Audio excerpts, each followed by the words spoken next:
Chapter 59 The Grace of the Emperor Putting up her hair. Chu Qingju came out again to see He Heng was sitting on a recliner reading a book.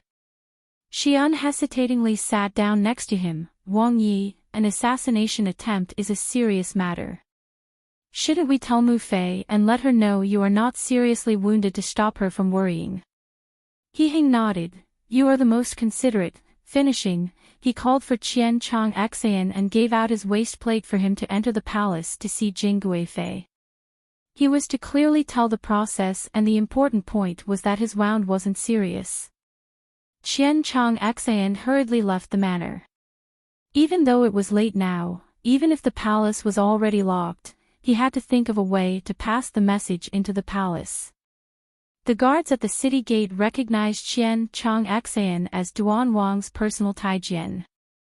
They didn't ask any questions before allowing him to pass. By this time, the news that Duan Wang had been attacked by assassins had spread through Jing City. They saw the rush that Qian Chang Xian was in. Who would dare to block him? Entering the palace gate, Qian Chang Xian scurried as he traveled to Zhongjing Palace. Before he could state his intentions, he was ushered in by the servants of Zhongjing Palace. When he entered the room, he didn't dare to see the expression on Jing Guifei's face, submissively kneeling on the ground, announcing, Guifei Nyang, His Highness has sent Nukai to come give a morning greeting to Nyang. How is Wang Ye's condition? Jing Guifei's voice was heavier than usual, but she still didn't lose her composure. Ding Mama, the person standing by her side, was the only one that found that the hand Nyang had was tightly grasping on the arm of the chair, the fingers almost white. It was clear how worried Nyang was. The dean of the Imperial Hospital has already seen to it. His Highness isn't seriously injured, it just grazed the flesh. Wang Yi and Wang Fei were afraid you would become worried listening to the inaccurate rumors and sent Nukai to personally tell. Finishing, he obediently recited the string of events, not emphasizing or distorting any part. After Jing Guifei heard the course of events, she was much calmer. She thought for a while with half-lidded eyes before she raised her head to inform Qian Chang Xian, You go and tell His Highness to recover for the next few days in the manor. Send more people to the manor to protect your Wang Yi and Wang Fei. Finishing, she stood and rubbed her cheeks. She raised her head slightly as she announced, Ben Gong is going to Tianqi Palace to beg to see the emperor. It wasn't only Xu Guifei that could use the trick of injuring oneself to gain another's sympathy. She, Wei Chan-yi, also could use it, and she would use it better, and without a trace. Reaching up to take out a few hairpins from her hair to let the finely crafted hairstyle become loose, Jing Guifei took out a handkerchief to wipe the corners of her eyes. Suddenly, her foot tripped and she stumbled as she walked towards the outer room, wailing tragically, Your Majesty, our child. As she ran, a few locks of hair fell loose, framing her face and making her look even more sorrowful. Ding Mama quickly wiped the corners of her eyes with force, choking as she followed, Nyang, be careful of where you step. As the words landed, the person had already disappeared from the room. Qian Chang Xian's face was full of reverence as he looked at the empty door. A beat later, he climbed up from the ground. When he walked out of the inner room, he saw the palace maids and Taijian, each covering their faces, sobbing or looking fretful. In this instant, he felt he had a very large room for improvement. In the end, no one knew that Jing Guifei said when she went to Tianqi Palace. But that night, Qing the Emperor sent out many imperial decrees. The junior Minister of Justice, the Minister of Justice, the commander of the Imperial Guards all received a decree. The meaning was they could sacrifice everything in order to find the mastermind. It showed just how furious the Emperor was about the matter. Other than that, Qing the Emperor bestowed many different kinds of rare herbs, gold, silver, jewelry and outstanding martial arts guards, Taiyi skilled in treating all kinds of injuries. This night, the gate of Jing City seemed to open and close, close and open as an endless stream of gifts were delivered from the palace by horse courier to the Fu Lang manor where Duan Wang was recovering. A low-ranked soldier that guarded the gate looked at the fast horses as they disappeared into the night. He said with some awe, "The Emperor treats His Highness Duan Wang so well." A senior soldier snorted at the side, "Other than Rui Wang, Duan Wang is the most favored by the Emperor. Did you see the Emperor this worried when Qing Wang was attacked last time?" If they didn't already know, they would have thought that Duan Wang and Qing Wang's injuries were reversed. It could be seen that a person just didn't have to choose a father when he reincarnated, but also the mother. Otherwise, why was it that they were all imperial sons, but the care was so drastically different? "Are you suicidal? Are you allowed to discuss the matters of the Wang Yi?" Commander's son passed by on his horse. Hearing the conversation, he said with a heavy face, "Shut the gates." The expression of the two changed with fright. Along with the others, they obediently closed the city gate. The result was that not long after, they saw a few more people speeding on horses, a gold token held up in one hand. They instantly understood, oh, this was also from the palace heading to Fu Lang Manor. On the backs of the horses were several boxes wrapped in bright yellow cloth. The gatesman didn't know what was inside, but their expression was wooden. "How many horses have already passed by?" Chu Qingju disguised a yawn and looked at the piles of gifts in front of her. She turned to look at the lazily sitting Hiheng. Smiling as she commented, "The Emperor has such care for Wang Yi, how many rounds of gifts have already come?" With an expression like a smile yet not a smile, Hiheng glanced at Chu Qingju before flipping a page of his book. "It will be better tomorrow. By that time, we would have had a good sleep. Regardless, I'm not going to court any time soon. I can accompany you now." This disdainful tone might be a bit too hurtful. Chu Qingju blinked her eyes. "Doesn't Wang Yi have to rest to recover?" Ben Wang was frightened and needs to see the mountains and water to comfort the soul. Hiheng smiled as he closed the book. He looked at Chu Qingju as he commanded, "Qingju has to keep me company. Otherwise, I would be frightened if I was alone." Chu Qingju raised the corner of her mouth to make her smile brighter. "Don't be afraid, Wang Yi, I will keep you in good company." Hiheng smiled broadly. "Qingju is so kind." Standing in the corner, Ming He and the others buried their heads. The tactics of Wang Yi and Wang Fei as they teased and flirted were better and better. As the servants, they had to pretend to not hear, and control their expressions. It was very hard. Imperial decree has arrived. The two exchanged a look and calmly patted at the non-existent dust on their bodies before they knelt in the center of the room. After the Tai recited the decree and the gifts, Chu Qingju, as the uninjured party, took over the imperial decree and bowed to give thanks. She watched as the Taijian present the items and then as the Taijian quickly left. Randomly opening a box, Chu Qingju's eyes narrowed. 100-year-old blood ginseng, very rare stuff. She tilted her head to look at Hiheng and found that the other didn't even look at the items in the box. Closing the box, Chu Qingju asked, "Why don't Wang Yi sleep first? It's all right if I stand guard." "Just a minor injury, don't worry like this." Hiheng smiled helplessly, knowing that the other was worried about his wound. He assured, "It's past 11 now, there shouldn't be any more." Finishing, he used the right hand which wasn't injured to pull the person to sit beside him. Chu Qingju followed and sat. She sighed, saying, "If they find the mastermind, they must punish him strictly. Don't worry. In the end, someone will be punished." Hiheng clasped her hand as he said, "After a few days, Qing Wang might be coming to the manor. You need to get someone to prepare a residence." "See Shu." Chu Qingju stilled before smiling as she mused, "That's true, soaking in the hot springs would be good for Asai Shu's body." And, Hiheng kissed her cheek, "My Qingju is so smart." Chu Qingju raised an eyebrow, is Wang Yi comforting a little child? He Heng laughed lightly. The result was he was bitten firmly on the shoulder by Chu Qingju, which ended up with him laughing even more joyously. Chu Qingju pushed her head onto the other's chest, gave a yawn, rubbed a few times before she closed her eyes. Seeing the person in his embrace sleeping like this, He Heng smiled helplessly. Just before, she had said for him to go sleep first. How did it turn out to be her falling asleep first?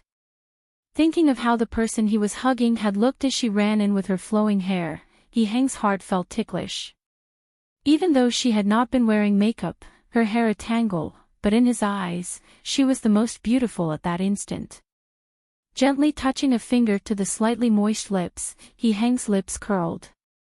Even his eyes were full of mirth. On the second morning, the court had turned into a mess due to the fact Duan Wang had been attacked. The incident with the envoys hadn't been cleared yet, and now Duan Wang was also attacked by assassins. It was lucky that the Imperial Guards had patrolled in that area.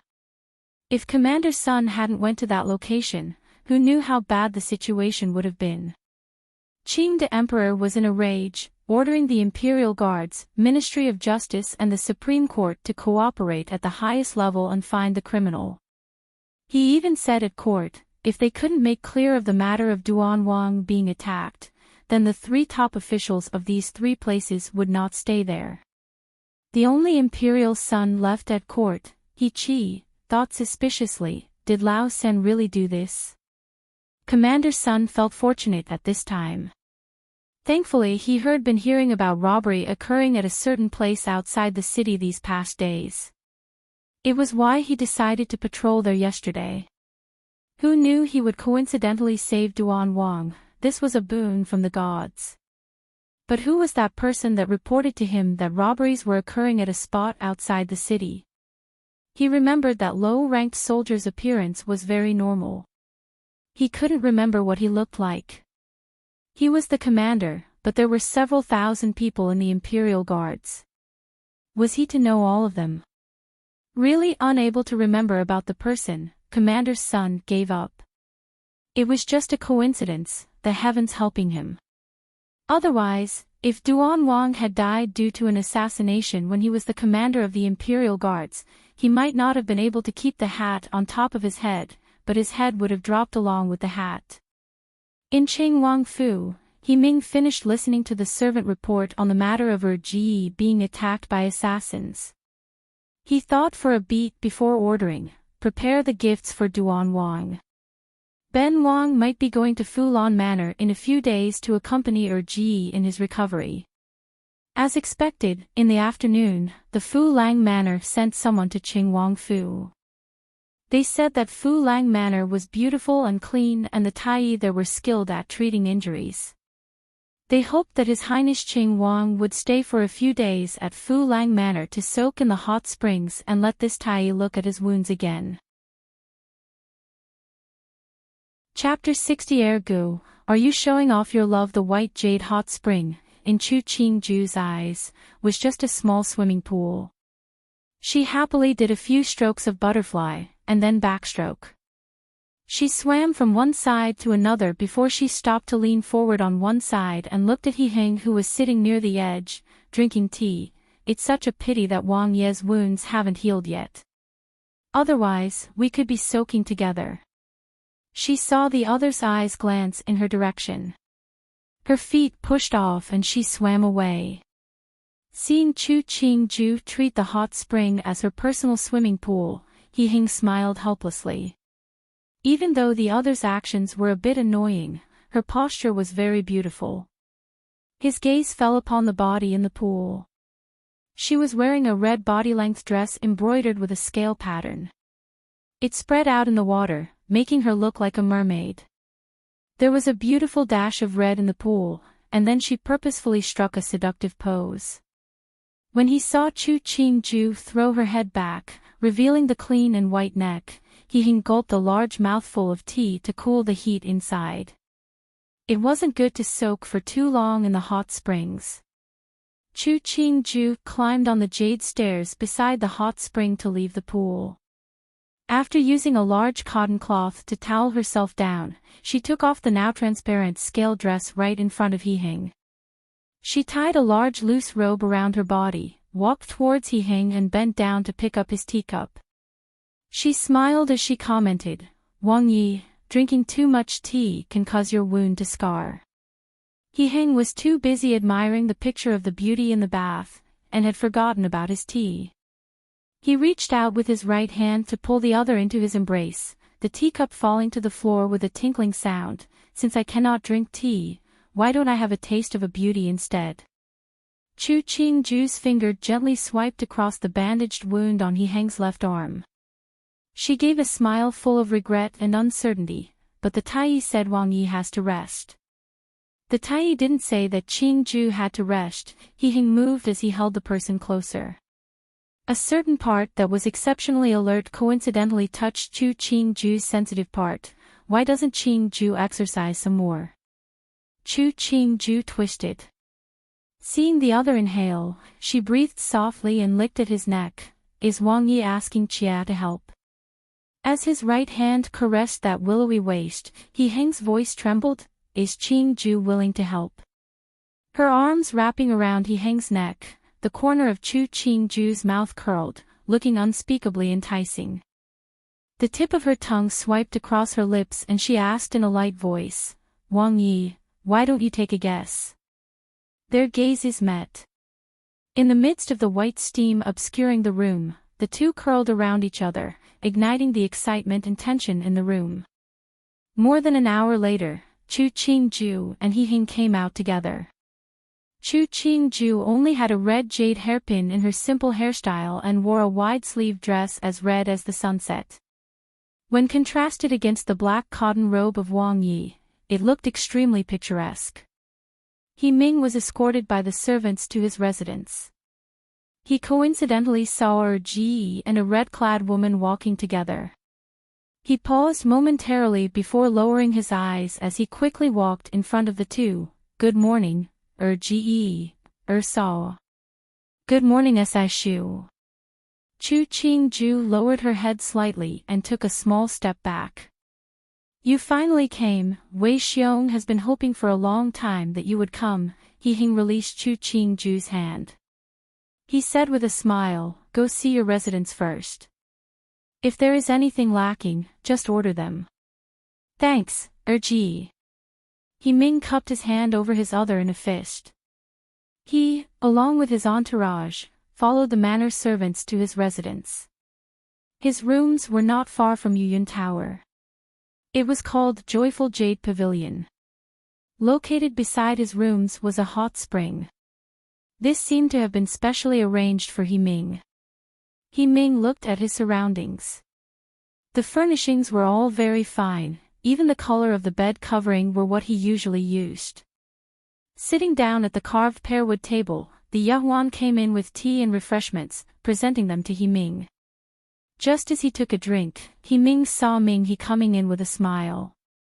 He gave a respectful bow before he spoke. "Your Highness Qing Wang, our Wang Yi said that after you have rested, he invites you to join him for the evening meal at Jade Cloud Tower. If your Highness is not used to this room, Nukai will get the servants to change it immediately. This place is very good, nothing needs to be changed. Give my thanks to Er-Ji." Hee-Ming smiled, pushing his teacup to one side. "It is me who is disturbing him. Gong Gong, please tell Er-Ji that I will arrive on time." "Your Highness Qing Wang exaggerates. You and our Wang Yi are brothers. There isn't any disturbing here." Ming-He bowed as he replied, "Nukai will report back to Wang Yi now. Your Highness, please have a good rest." He gave another bow before shutting the door as he left. Once the door was closed, the rooms became much quieter. Hee-Ming deduced that the servants were purposefully stepping lightly as they passed by his rooms, clearly being careful so that his rest was not disrupted. Er-Ji's people are very proper. Hee-Ming spread his arms, allowing his personal Taijin Sun Hai to undress him. After his jade coronet was taken down, he leaned back into the sofa. "Coming here today means that I am standing with Er-Ji. Sun Hai carefully placed the jade coronet into a box. Hearing Wang Yi say such a thing, he questioned in a small voice, "Wang Yi, you came here to recover. Why, I'm already in the middle of the situation. Who can I avoid it?" He Ming laughed carefree. In any case, it wouldn't be as bad now. More so with Ji. He may be usually warm and polite, but he certainly isn't a benevolent and soft-hearted person. Lao De might be straightforward and generous on the surface, but in reality he was narrow-minded and remembered only offenses, not boons. To ally with such a person, the other wouldn't have gratitude for his allies unless every venture was successful. Lao San's personality is arrogant and brash, his heart only has power, not the people. To be close to such a person, even if he became the emperor, there wouldn't be any easy days. As He Ming spoke, his tone changed, but Ji, his personality isn't as generous as Lao Da's, but he doesn't look at everyone haughtily. His thoughts might be deep, but he isn't a fickle character. As long as nothing seriously wrong occurs, there will be at least some feeling. Originally, he had been hesitant, but when he saw Ji and saw holding hands as they walked, he made his decision.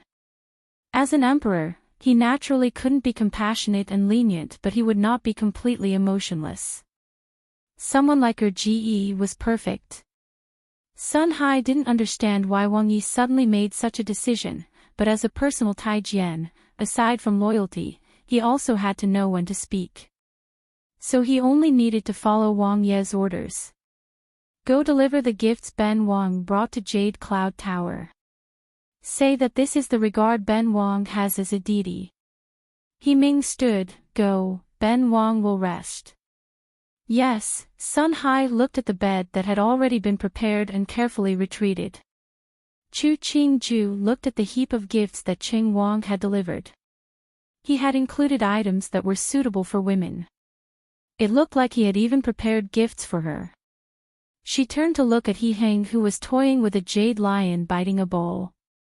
For some reason, she was reminded of the lion that had won the ball in the New Year's lion dance. Wang Yi likes this jade statue. Chu Qingju smiled as she asked, this lion is good-looking, so majestic. And, the multicolored pearl in the mouth was also carved well. Returning the jade statue to the box, he closed the lid. He Heng commented. It's very rare that SID has such intentions.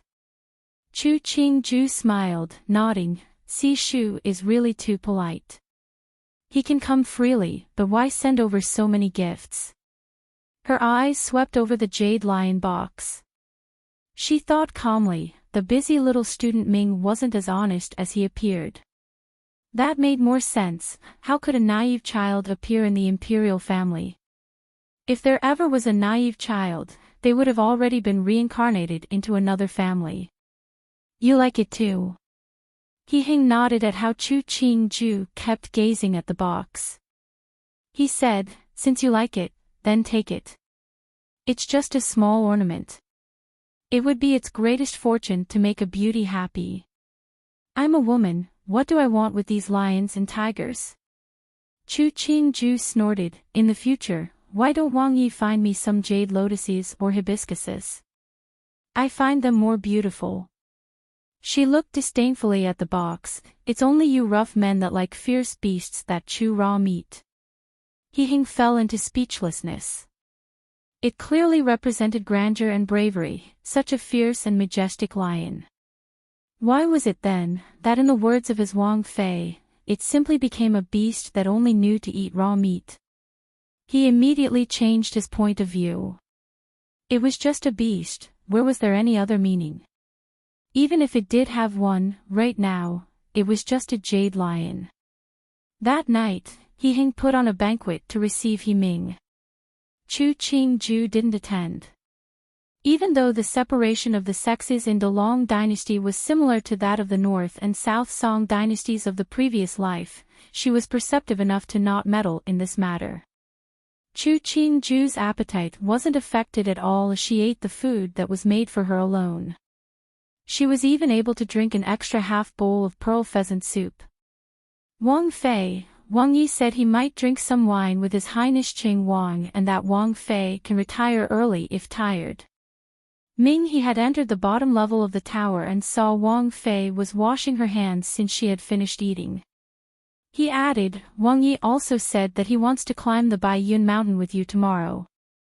I know. Get the servants to make some sobering soup. If the banquet is over, serve some of it to the two Wang Yi. Chu Qingju wiped her hands dry. She added, also, pass my words over. Wang Yi should drink less wine, too much wine isn't good for his wound. Yes, Nukai remembers. After Ming He retreated, Chu Qingju's brow jumped. If he was playing the tactic of self-inflicted injury, then he had to play from beginning to end. The details determined the success. Whatever he shouldn't do, he really was not allowed to do them.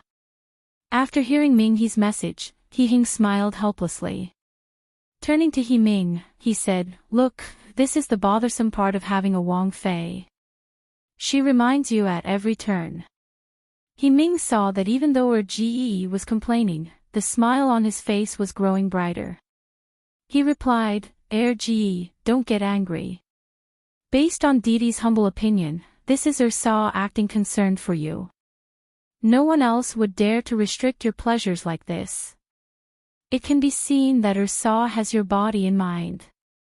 When he finished, he saw the smile on He Heng's face becoming even more visible. He raised a cup to He Ming.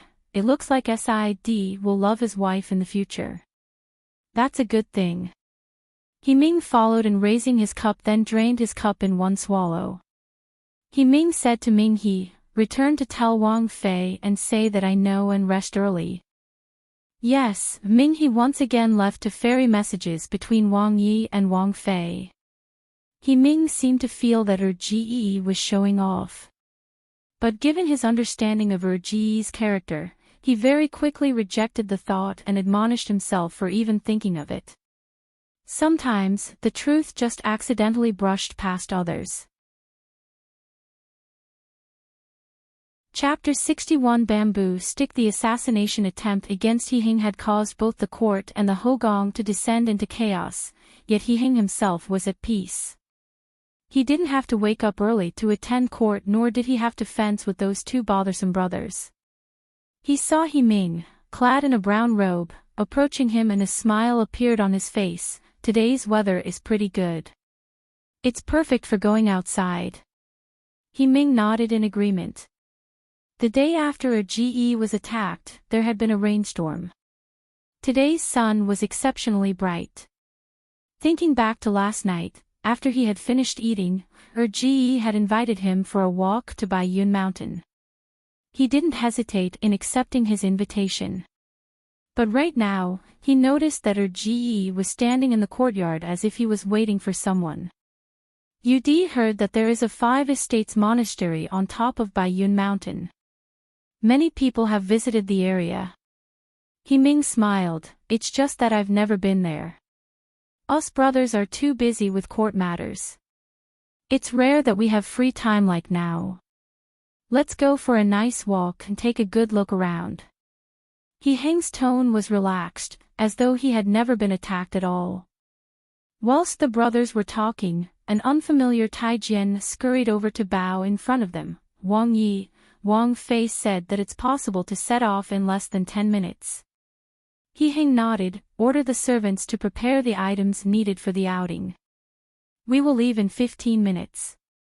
He Ming watched the relatively young Taijian walk away before hesitantly saying, Ge, Ud didn't know that Saw was going to come. We're one family, there's no need to follow protocol for such a minor matter. He Heng smiled as he patted his shoulder. Yu Shaozi has been married to me for several months. She'd been running the household all this time and hadn't had a chance to walk around. Today's weather is so good, wouldn't it be a disappointment if she stayed in?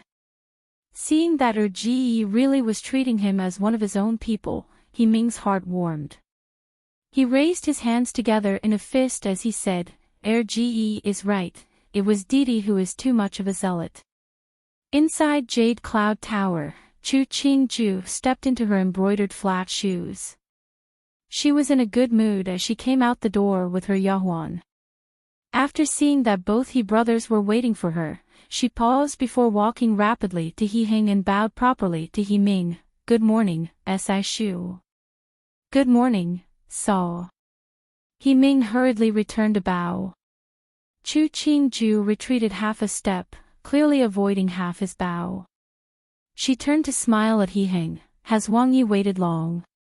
She wasn't wearing her usual floor-length dress. Instead, she had on a short dress that was embroidered with peach blossoms. It was perfect, matching perfectly with the spring sun.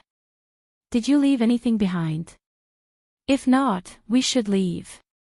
He Hing touched the butterfly and flower gold biao in Chu Qingju's hair. For some reason, even though he hadn't yet seen the scenery outside, he'd already felt that it was lovely. Chu Qingju shook her head, the biao gently sliding against He Heng's palm. I didn't leave anything behind. Now is the best time to leave. If that's so, then let's go. He Heng grasped Chu Qingju's hand. He turned to He Ming. CD, please. Ge and her saw first. He Ming took a step back, slightly lowering his head to indicate his respect for his elder brother and wife. He Hing smiled at him and walked with Chu Qingju in the front. He Ming walked 2 steps behind. His gaze fell on their backs and he felt admiration. Ge and her saw had such good feelings for each other. Thinking about his own marriage to the Xiaojie from the Luo family, the rites ministry had already started preparing the wedding and He Ming felt expectation bloom in his heart. After his Wang Fei entered the Fu, would they be as affectionate as his brother and his wife? Sun Hai, following behind He Ming, was also deeply moved. They had said that the imperial family had no emotions, but that was only because they hadn't met the right person. Look at Duan Wang and Duan Wang Fei. This was a real perfect couple, a match made in the heavens. As the chief steward of Qing Wang Fu, even though his ears and eyes might not be considered talented, he knew what he should know.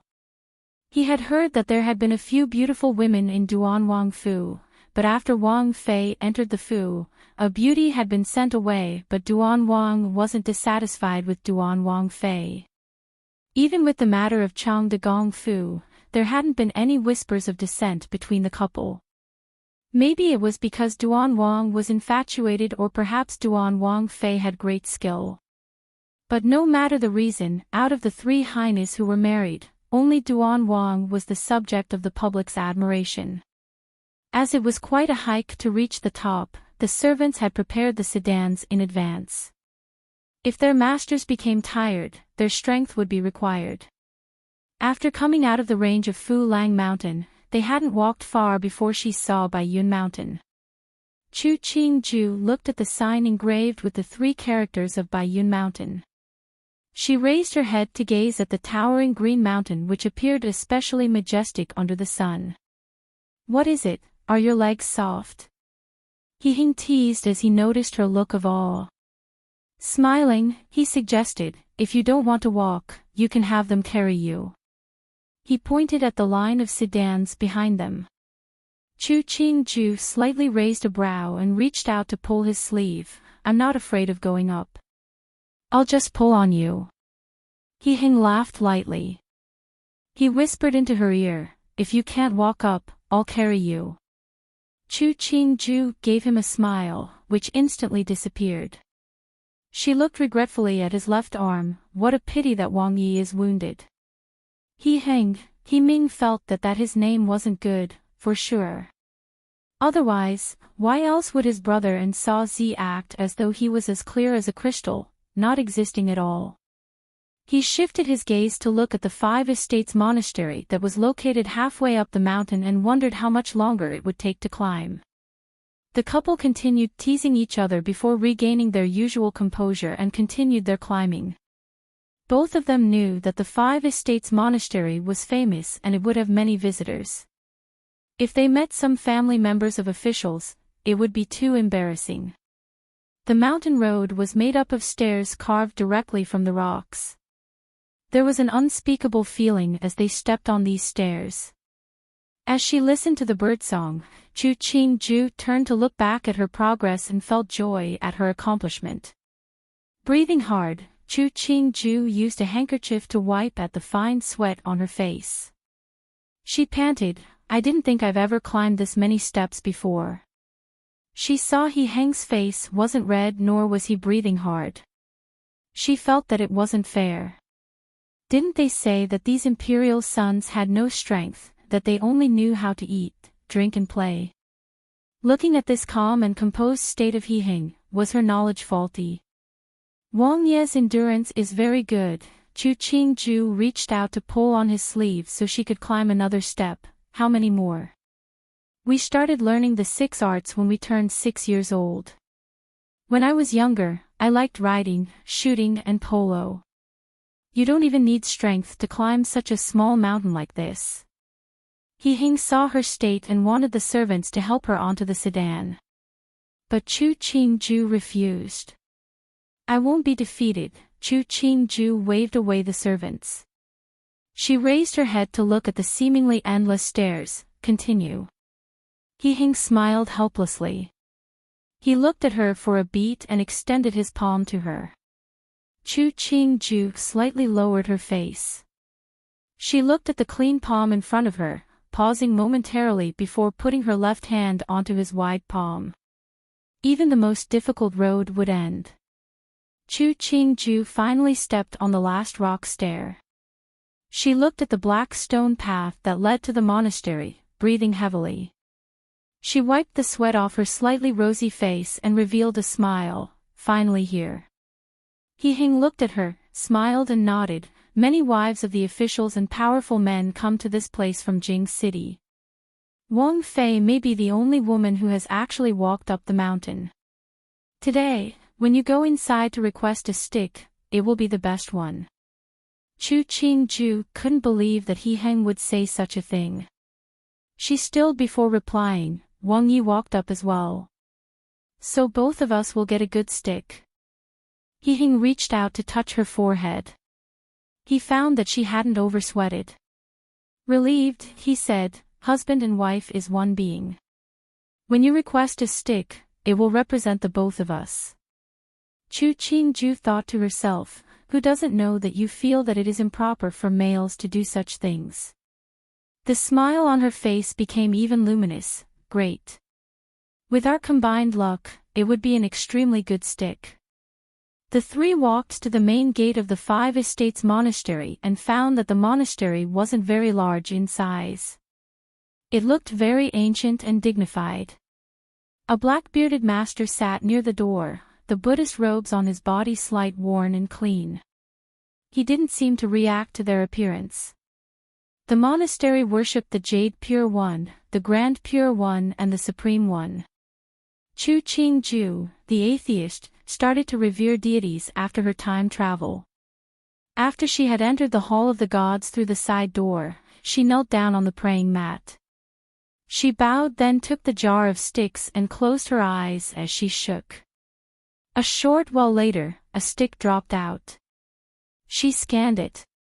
She found that if the characters were separated, she could recognize them, but she couldn't understand the meaning of the whole poem.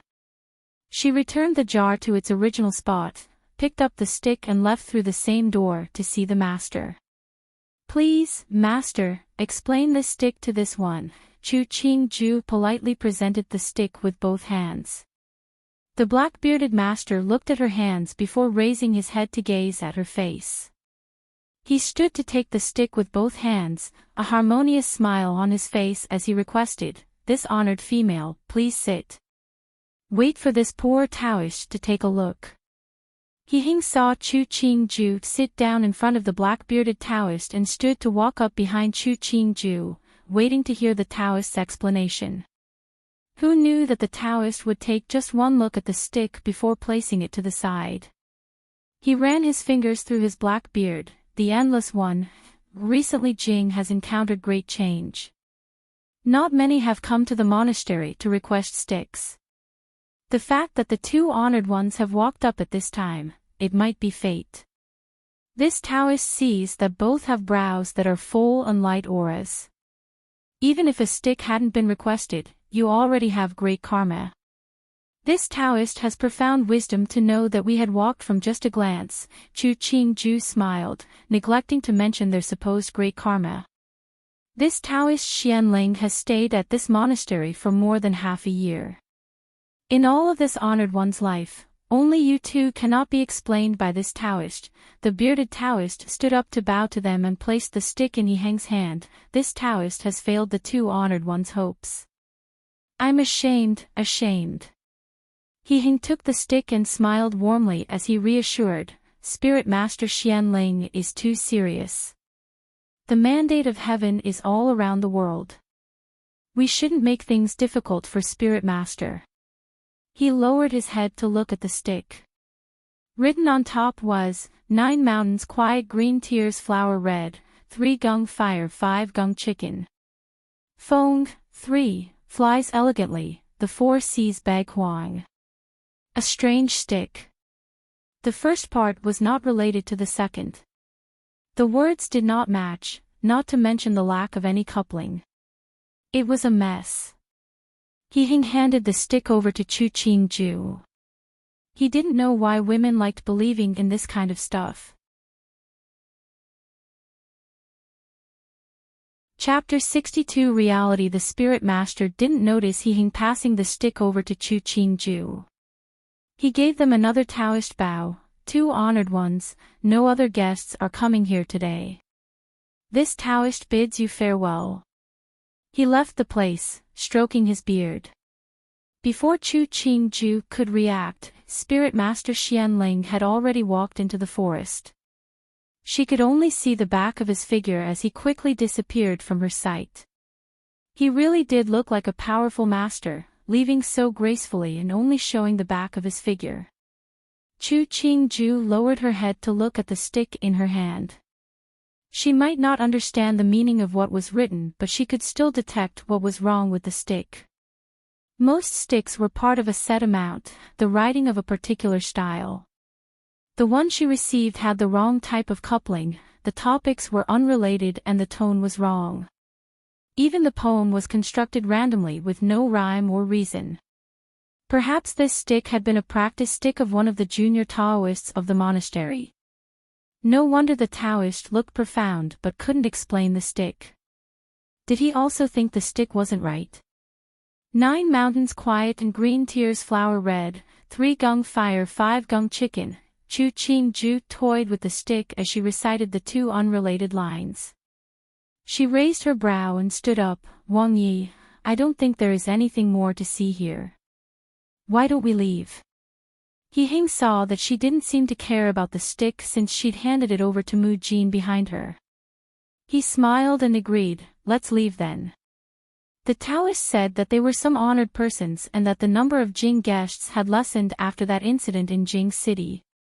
He must have noticed their status from their high-quality clothing, and the assassination attempt had only occurred a few days earlier. As for that part about them climbing up the mountain, he turned to look at the rosy blush that still hadn't faded from Chu Qingju's face. It was a very visible fact. Ghosts and gods, it was just that one saw what one expected. What 9 mountains quiet and green tears flower red, 3 gung fire 5 gung. Yiheng's expression suddenly changed.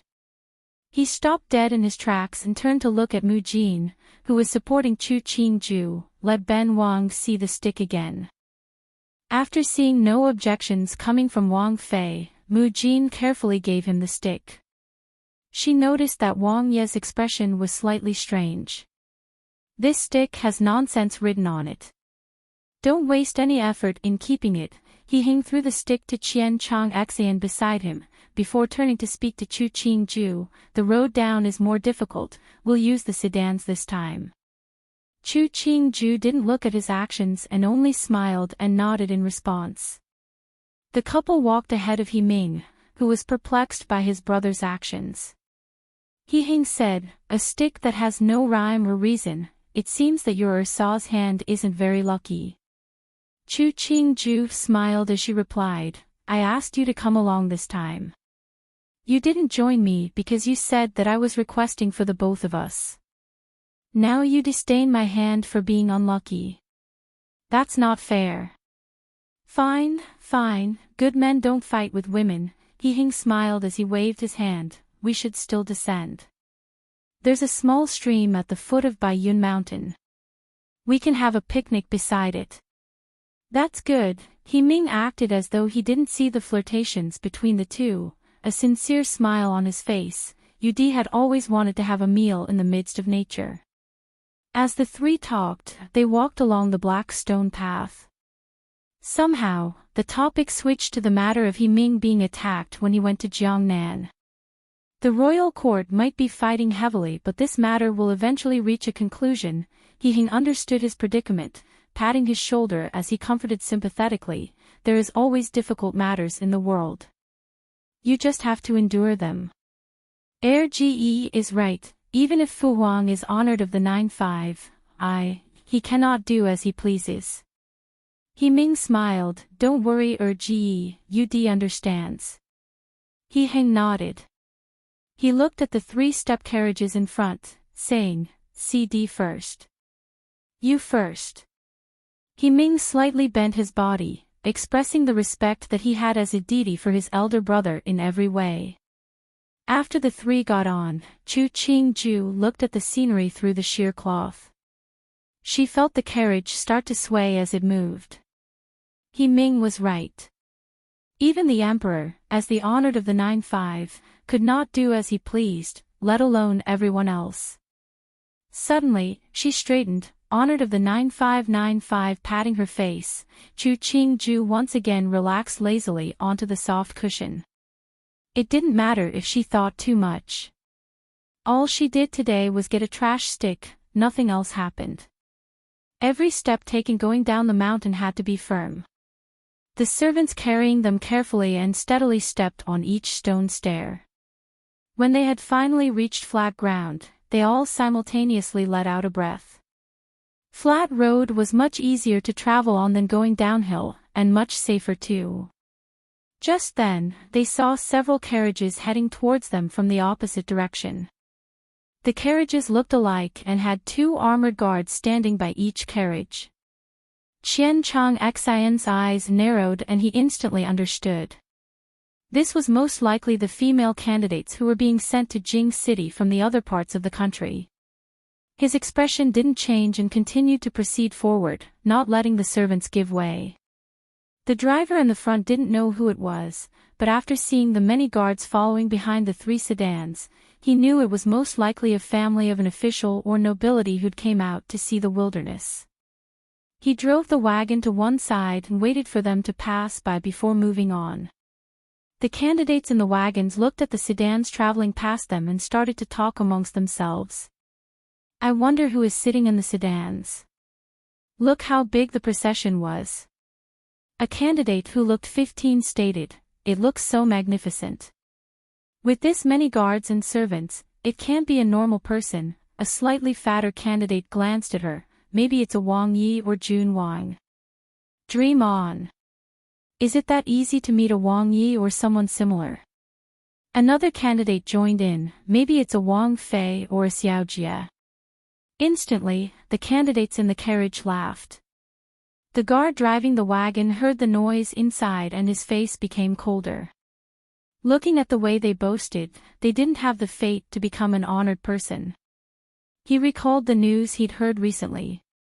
There was a rumor going around that Jing City wasn't stable these days. Cheng Wang and Duan Wang were both recovering in the Jing suburbs. His expression changed. Could it have been Duan Wang or Cheng Wang who had passed by? Otherwise, who else would have such a big procession in this place right now? When the sedan stopped, the curtain in front of Chu Qingju was lifted. She took Mu Jin's hand to get out of the sedan. Looking at the green grass and the stream nearby, she couldn't help but sigh. This place does have good scenery. When she turned back, she saw the servants were already building a stove and lifting chairs. In a short while, everything that needed to be prepared was completed. Chu Qingju felt that the artists under her management who acted in historical works were weaklings. Just looking at the sheer abilities these servants had, those artists would fail in comparison. He walked to her side, pointing at the stream as he spoke. This stream is very wide, so it was named Qingxi River. On the other side lies one of our properties. It was bestowed by Fu Huang 2 years ago. The frustration of having too many houses and not enough time to live in them made Chu Qingju give a small smile, a piece of Fu Huang's paternal love. It's just a pity that we don't go out very often. We can't even visit all the properties that Fu Huang has bestowed, such a regret. In the future, I will spend some time accompanying you out and about. He saw the joy in her smile and his own smile became more visible. He pulled the other to sit down on the table constructed earlier by the servants before announcing, I had the guards hunt down some game so that the chefs from the Fu can make some dishes for us to taste. He soaked in the sunlight, his heart warming up. He pointed at the stream as he ordered, Sun Hai, see if there's any fish there. If there is, bring me a fishing rod. Sun Hai hurriedly ran to look at the edge of the stream. He quickly ran back. He smiled as he answered, Wang Yi, this one saw fish in the water, but could not see how large they were. Then Ben Wang is going fishing. He stood and raised his hands in a fist to He Ji, Didi is going to fish for a while. He nodded, be careful, don't get your feet wet. Hearing this, He smiled, don't worry, Ji, Didi knows. Chu Qingju watched as He lifted up his robe. After tying the cloth at his waist, he ordered the servant to bring a bench, a rod and fish bait to the stream edge. She sighed. Many of the 17 or 18-year-old youths in her previous life were immature children. He was already this steady. Now though, he was expressing some of the vitality that young people had. She didn't know if it came from the heart or if it was just an act. She glanced at He sitting beside her. This person was just over 20. To have the mind and tactics he did, it could be inferred that the imperial house was a place that toughened people. The complexity of the imperial house already surpassed the entertainment circles of her previous life. In the entertainment circles, the most you lost was fame. In the imperial house, if you lost, your life, wife and children were also forfeited. Just thinking about it, it couldn't have been easy for He, as a young man in his early 20s, to be the way he was. She felt, in a deep part of her heart, a small drop of maternal care for him.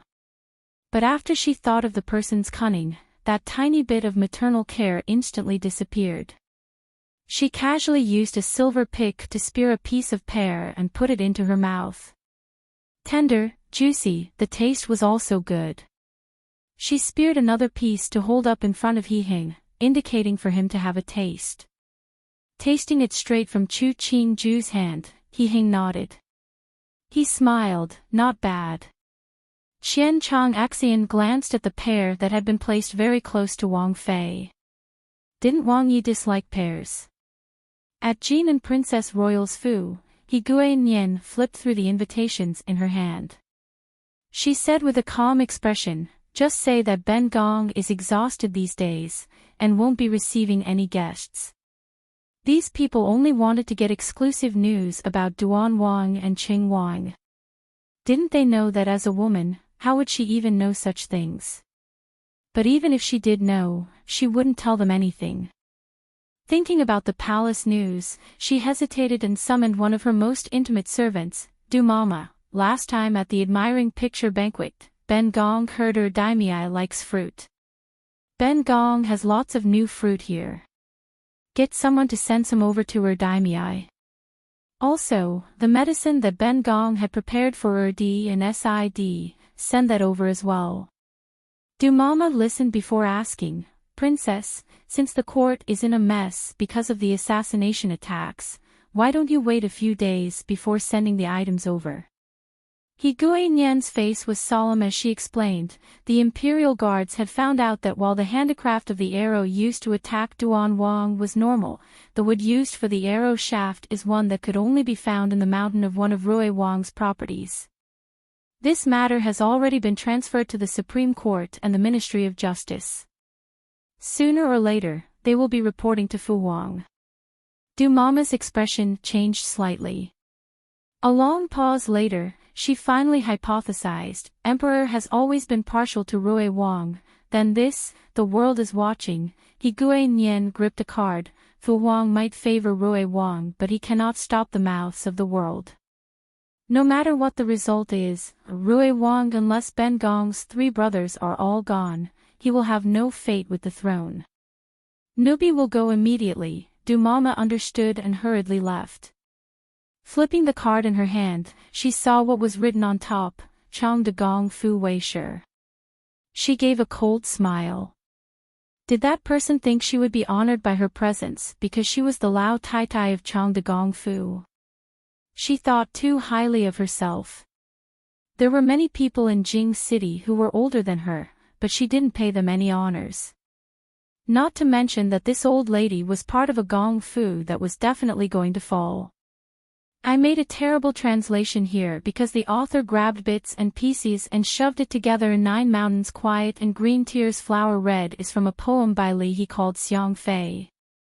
Xiang Fei is the daughter of Emperor Yao, and actually the younger of 2 very famous sisters of Chinese mythology, Yi Huang and Nv Ying, who both married the same Emperor Shun who succeeded their father. The poem refers to the death of Emperor Shun, after which the 2 sisters committed suicide in the river. 9 Mountains is Jiu-Yi Mountains, the burial place of Shun, quiet and green is the color of bamboo, and the tears flower red are the bloody tears of Xiang Fei.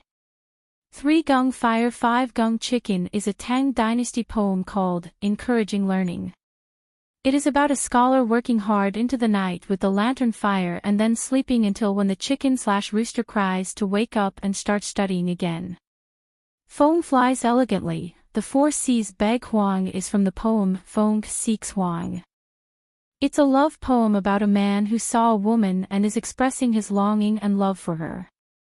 He's the Fong seeking the Huang around the world. The basic meaning that Chu Qing Ju and He Hing saw here was the 9-5 of the emperor in the first phrase. And everything else is up for people to examine. The first phrase belongs more to He Hing and the second about Chu Qing Ju. Chapter 63 Trapping Ning Wang. By now, Rui Wang was the most infamous person in Jing City. First of all, he was suspected of attacking his deity, and now he was suspected of doing the same to his Gage. Such ruthless conduct, disregarding all fraternal duty. Even though it had not been proven, in the eyes of everyone, Rui Wang had now charged with being unfraternal along with being arrogant and domineering. Qing the Emperor hadn't thought that the 2 matters would have become intimately connected to 3 of his sons. He looked at the arrow which had been presented to him by the commander of the Imperial Guards. A beat later, he sighed. Regardless of the truth, Yuan wasn't suited to become an emperor.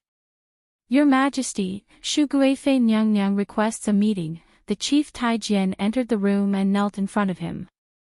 Qing the Emperor stood and walked to the window and saw the woman waiting outside. He closed his eyes as he refused. Tell Shu Guifei to return. Just say that Jen is too busy and cannot see her right now. A flicker of surprise appeared in the chief Taijian's eyes before he instantly recovered. He bowed and retreated. It seemed that the emperor had lost hope in the Third Highness. Guifei Nyang, Emperor is concerned with state matters at the moment so he cannot meet you. The chief steward walked in front of Shu Guifei, respectfully announcing, please leave.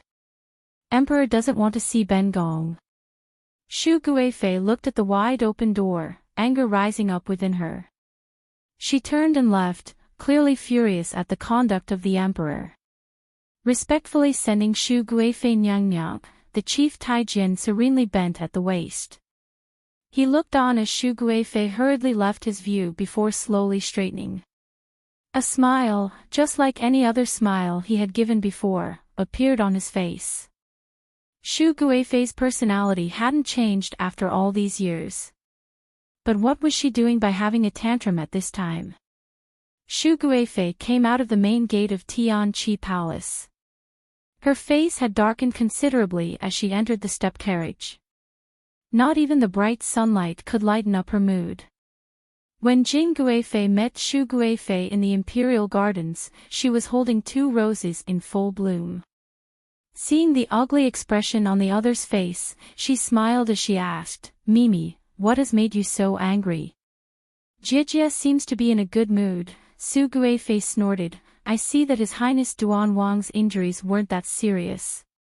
It was the heavens that protected him. Jing Guifei handed the flowers to the palace maid beside her. "I just don't know how the victim feels right now." Shu Guifei smiled coldly. She had always looked down on Wei Shi's act, using pretty words to make His Majesty happy. She indicated for the Taijin supporting the step carriage to continue since she had no desire of disembarking.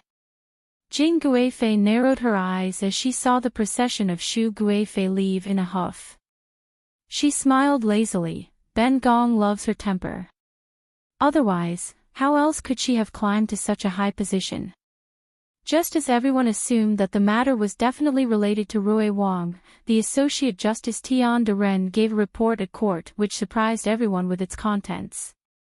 Tian de Ren reported that the Supreme Court had, just 3 months before Duan Wang was attacked by assassins, received a report from a steward of Rui Wang's property. He said that the mountain had lost a large number of trees. It wasn't very valuable, but to prevent others from having nefarious aims, the steward had immediately notified the Supreme Court. So what Tian de Ren means to say is that given the report from Sandy's Fu, this incident has nothing to do with Sandy, He said amusedly before asking, but didn't de Ren think that this may have been purposefully done by Sandy? What the truth of the case is, this official does not know. This official is only reporting what is known to the Emperor. Tian Jin-ku didn't care for Ning Wang's nitpicking. He gave a bow to Qing the Emperor before continuing, "Emperor, this official has also found that 3 months ago, the Imperial Guards had run across some wagons transporting wood. When they asked, they were told that they were the servants of His Highness Ning Wang. One of them had even revealed His Highness Ning Wang's medal." Nonsense, Ben Wang had just been fixing up a property in the suburbs. Half a year ago, the residence was burned. Everyone in Jing knows that. What does Tian de Ren mean to say? He hadn't thought that Tian Jin-ku would divert the matter onto him, instantly yelling back, "Ben Wang thinks that you have treacherous aims and is purposefully slandering Ben Wang in front of Fu Wang. Please quell your anger, Your Highness Ning Wang. This official has already said that he is only saying what he has found, and has not said this matter is connected with Your Highness." Tian Jin-ku gave a bow with 2 hands pressed together. "Perhaps it is only a coincidence." Qing the Emperor narrowed his eyes at his eldest son. He trusted Tian Jin-ku. This was a person that he had met before he had succeeded the throne. He impatiently interrupted before He could defend. "No need for discussion. Let the Ministry of Works investigate how much would you use to fix your estate so we can find out the truth." He turned to ask Tian Jin-ku, "Beloved official Tian, do you know how much wood was purchased by Ning Wang?" "This official has already investigated." "Emperor, please take a look." Tian Jin-ku bent his body as he presented the evidence with both hands. After the palace hall Taijian presented the account to the emperor, he silently retreated to one side. "Fu Wang, you don't believe Urchin." He looked in disbelief at the man sitting at the top. He knelt with a loud bang. "Urchin definitely wouldn't do anything unfraternal. Fu Wang, please investigate thoroughly." "Hasn't Jin sent someone to investigate?" "Get up." Qing the Emperor irritably waved his hand. "Tomorrow, Jin wants to know the results." End of court. Once the Emperor left, the officials started to leave. He looked fiercely at Tian Jin-ku. The other's peaceful expression made him even angrier. Tian de Ren is such a good dog. When you bite, you take half of a life. Tian Jin-ku raised his eyelids and lifted his hands up as he drawled, "Your Highness Ning Wang is making jokes." Instead of Wang Yi joking around with this official, shouldn't you check to see if there is anything wrong with the lumber? Such a good Tianjin-ku. He Chi's face was black as he swept away. Tianjin-ku watched as Ning Wang savagely rushed out of the discussion hall.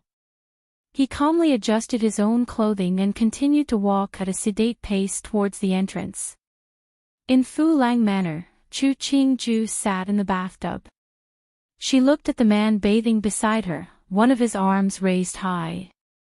She used a cloth to wipe his chest, caressing the other's muscles. She nodded in satisfaction. Wang Ye's body isn't bad. How my body is, Qingju should know best. He Hing smiled as he rubbed Chu Qingju's hair. He abruptly asked, has Qingju ever wanted something very much as a youngster? His gaze swept across the jade gourd that was hanging on her chest. His eyes passed her white and tempting chest and slowly moved away. Wanted very much. Chu Qingju didn't stop her hands and wiped down his stomach. She teased him a few times before smiling. When I was young, I wanted so many things. It was different each day. When I saw other people's beautiful clothes, beautiful hair ornaments, I felt that I really wanted them. Afterwards, when I grew up, I wanted a peaceful life, a person to accompany me through my days, to accept and love me. She then laughed out loud, in either joy or self-disdain. He Hing assumed that the other people she'd mentioned were Chu Yu-su and the Chu family. He smiled as he reassured her, in the future, you don't have to admire others. I will give you many good things and have others admire you instead. He reached out to touch the luminous jade gourd. I will accompany you and love you. Chu Qingju's hands stilled. She smiled at He Hing, something swirling in her eyes. I believe that right now, Wang Ye's words are sincere. In this world, many men were sincere when they were spoke. But the length of this sincerity could be 1 month, 1 year, even a lifetime. No one knew for sure. As a gentle and soft hand smoothed over the other's back, Chu Qingju laughed as she promised, if Wang Yi loves Chia for a lifetime, then naturally Chia won't leave. He Heng's heart stopped. For some reason, he felt a slightly numb yet piercing pain as a sweet yet sour feeling took over his heart. He reached out to grab her waist. The waist in his embrace was very soft, but it gave him the feeling of strength.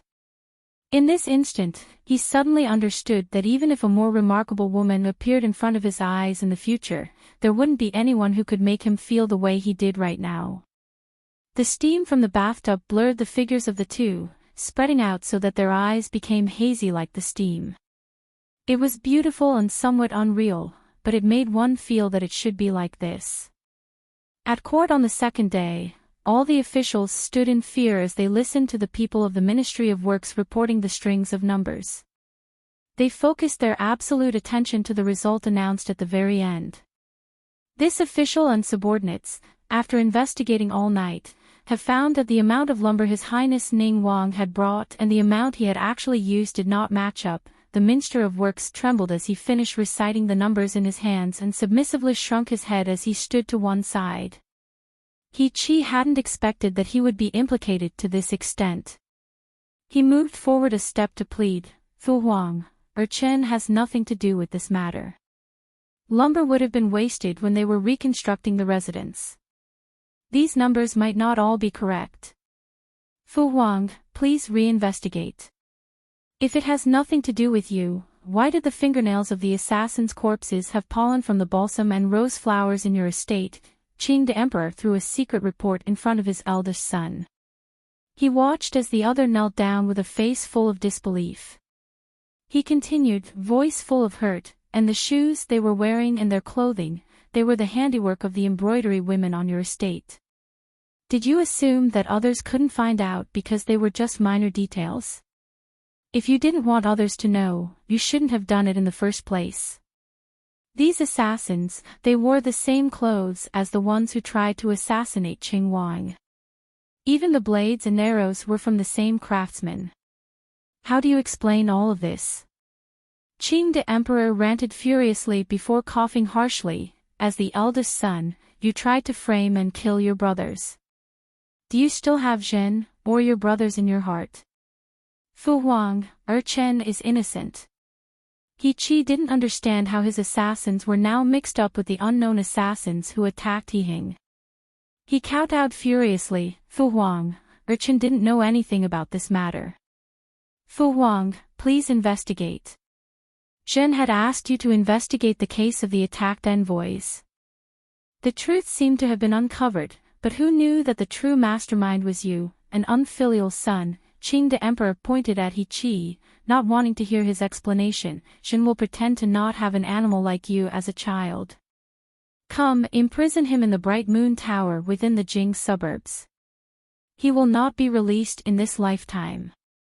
When he finished speaking, his body swayed and he fainted against the arm of the dragon chair. Fu Wang. He Qi saw Qing the emperor faint, his already bad expression becoming even more ugly. Before he could stand, the imperial guards held him and started to drag him out of the hole. He struggled to raise his head in the hands of the imperial guards. He could only see, in the pandemonium of the great hall, a crowd of officials escorting Fu Huang out. At that moment, he suddenly thought that if the evidence had pointed to He Yuan, would Fu Huang have made the same decision? He twisted his body and stopped fighting when he found that he couldn't break free. He allowed the imperial guards to drag him away in a wretched state. He raised his head to look at the clear sky that stretched for thousands of miles. How did he lose? Had he underestimated He Yuan's intelligence, or was it that He Yuan was too smart that he had bought his act as just an arrogant and brash imperial son? He lowered his head, the finely crafted white jade coronet in his hair dropping to the ground. Looking at the coronet on the black stone, he gave a low laugh. Term used by emperors to refer to officials, usually those he is close to. The translation is beloved official.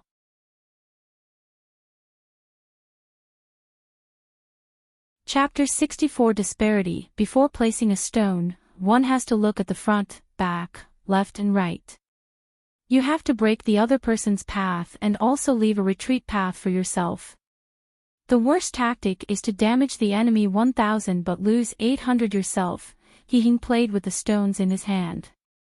Seeing Chu Qingju hesitating on where to land, he pointed to a corner. This place will block my retreat and eat 2 of my stones.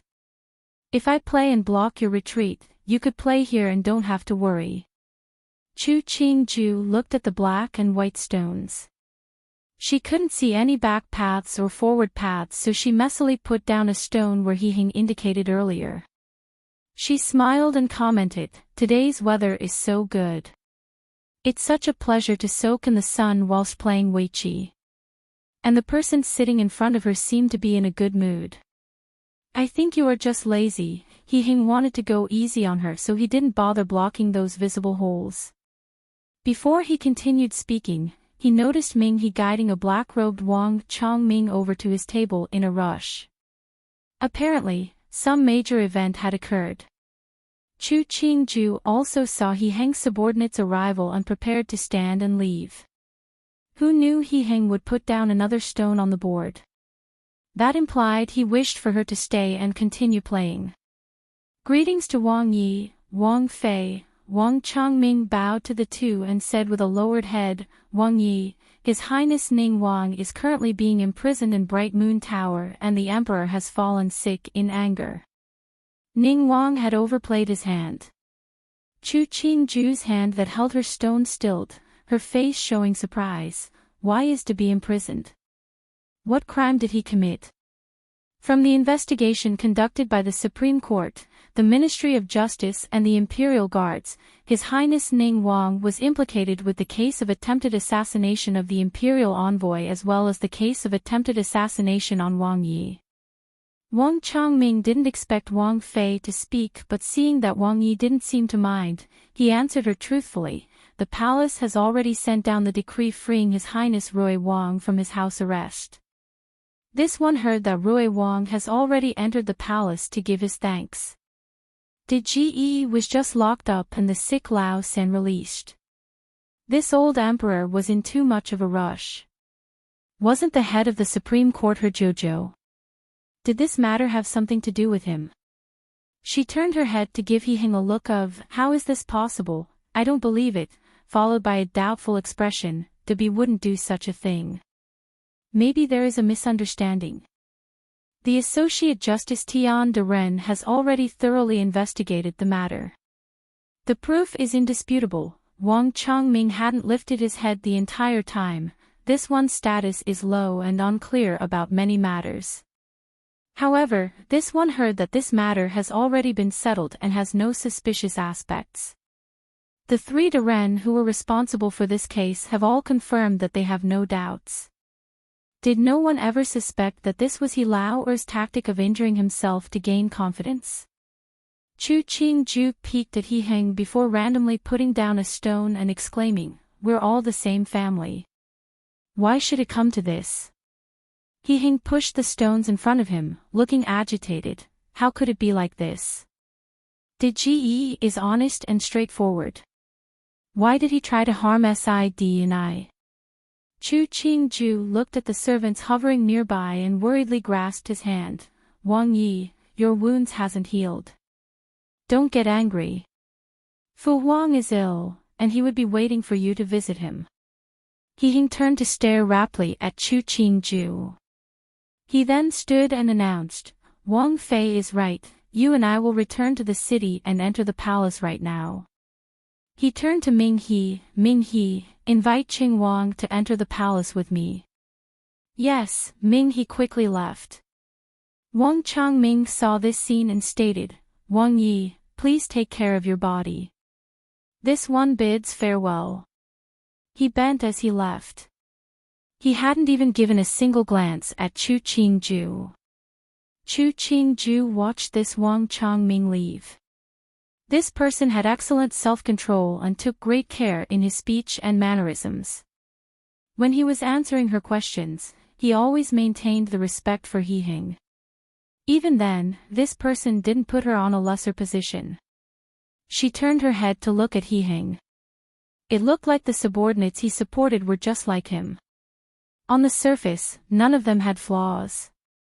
In reality, only they knew what they really looked like inside. What, De Ge is locked up?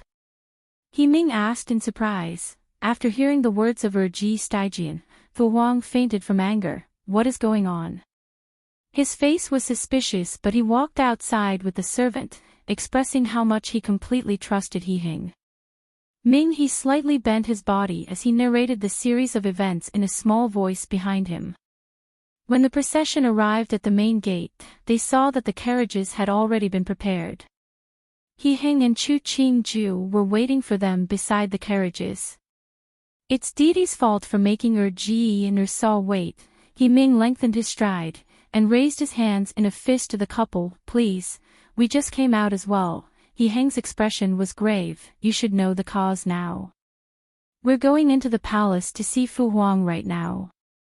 Anything else will wait until after that. The procession quickly got on the carriage. At this time, they didn't care about being in recovery. He Hing sat back straight in the carriage, his face increasingly pale, yet his spine did not bend one bit. Chu Qingju saw his appearance was getting worse, and guessed that this was what he wanted Qing the Emperor to see. So she said, Wang Yi, since Fu Wang has already woken up, it must not be very serious. You have to take care of your own body. I know, but just thinking about Fu Huang lying ill on the bed, I feel so restless, He Hing sighing as he patted her hand. Husband and wife gazed at each other, both showing an expression of, I'm very worried, I'm very sad. This was most likely the supposed two hearts linked as one, right? Once the carriage had reached the main door of the imperial palace, it couldn't continue inward. The three came down the carriage to walk to Tianqi Palace and saw a matron kneeling in front of the main hall. Chu Qingju recognized that the woman was Ning Wang's birth mother, Wen Guipin. As she passed by Wen Guipin, she couldn't resist glancing at this woman. She saw that she only had a green jade hairpin in her hair and a bent neck. After waiting momentarily at the door, a Taijian ushered them in. Chu Qingju reached out to clasp He Heng's hand, and dropped half a step to walk at He Heng's right. Qing the Emperor was leaning on the dragon bed. Seeing the couple of He Heng come in with He Ming, a sliver of guilt and regret appeared on his face. Before they completed their greeting, he'd already bestowed their seats. Just now, when we heard Fu Huang had fainted, us two brothers rushed to the palace. When we got to the door, we finally remembered that we didn't bring along anything. Fu Huang, forgive us for our impulsiveness. He Heng stood and said with some embarrassment, and the game we'd originally planned to give to Fu Huang was also left behind. This is your filial love. Zhen wouldn't criticize you for it. Seeing that his son had become worried enough to forget protocol, Qing the Emperor examined his second son in a good mood. He found that his face looked pasty white. Furrowing his brow, he said, "Sit down, you haven't recovered and yet you rushed to the palace. How can the wounds bear it?" "Just a small wound, sorry to make Fu Huang worry." He Heng gave a carefree smile. "These wounds are much more serious than her chin." Qing the Emperor glanced at He Ming sitting at the side. Lauda, that animal. Zhen hadn't thought he would conduct himself as an animal. "Zhen has let you be wronged." He sighed, his spirits low. "Is it because Zhen isn't a good Fu Huang that he would do such a thing?" "This has nothing to do with Fu Huang." He Heng violently rose, his feet tripping. He was quickly held up by Chu Qingju. He said urgently, "Fu Huang is a humane ruler. The GE usually is honest. This matter sounds fishy. Zhen knows that you've always cared for your brothers, but this matter has been investigated thoroughly. Zhen doesn't want to believe that he sent people to assassinate the two of you either. And to purposefully frame Lao San. This son has such malicious desires, he doesn't deserve to be Zhen's son." Qing the Emperor was so angry that he heavily punched the bed and instantly started coughing again. The palace maid on duty hurriedly came up to rub his back. Qing the Emperor made her retreat in irritation. He forced down a mouthful of water, suppressing the itch in his throat. "You don't have to beg for mercy for him. Zhen has already made the decision." Chu Qingju watched this scene of paternal and filial love. In her mind, she silently thought, "Emperor, don't worry, your son really didn't come to ask for mercy. Whatever way you wish to sentence Lauda, he wouldn't object." Qing the Emperor looked at the Urxi who hadn't spoken at all but was attentive and protective of his second son. He beckoned with his hand for her to walk in front of him. "Zhen has picked a good Wang Fei for you, treat her well. A woman, no matter the time and place, should always remember to protect her husband. This woman certainly was a good one." "Fu Huang, Urchin understands." He Heng gave a smile. He reached out to grasp the slightly wrinkled hand of Qing the Emperor, his eyes reddening. "You've become thinner recently." Such a child. Qing the Emperor looked at the red around his son's eyes. The heart that had been turned cold by Lao Do warmed again. He reached out to pat his shoulder. "You are still wounded, return early and get some rest. These next few days, rest well in the Wang Fu. After this period, continue to handle affairs for Zhen. Heir Chen will definitely recover quickly," He Heng assured. "Fu Hong, please don't worry." Chu Qingju listened to the conversation. For some reason, she thought of Shu Guifei. Wasn't that the type Qing the Emperor liked, so did he use the same standard to judge his Urxifu? After thinking about it, she lost the joy from his compliment. Was it really okay to have a double standard like this? As she watched father and son earnestly say many more words before reluctantly parting, Chu Qingju inwardly thought, both father and son must be very satisfied with this warm act. Otherwise, they wouldn't have been so immersed in their roles. He Ming was still in his invisible role. Until the three of them had left, He Ming only said some lines at the beginning and at the end. Chu Qingju saw his calm expression and knew that he was used to this situation. Coming out of the door, Chu Qingju saw Wen Guipin was still kneeling outside the door. She couldn't bear to look any longer. How many mothers would stand by and watch as her child beared hardship? Even the most careful and timid person like Wen Guipin will gather the courage to beg at Tianqi Palace. Wasn't all this just for her child? Your Highness Duan Wang. Wen Guipin, whether it was because she had no other choice or her mind was unclear from kneeling so long, she grabbed a corner of He Heng's robe, begging, Your Highness Duan Wang, say a few words for Ning Wang. Cheer wouldn't try to assassinate you, help him. He Heng took a step back. Seeing that Wen Guipin had a solid grip, he replied, Wen Guipin Nyang Nyang, I have already asked for mercy for De Ji. This matter, Fu Wang has made his decision.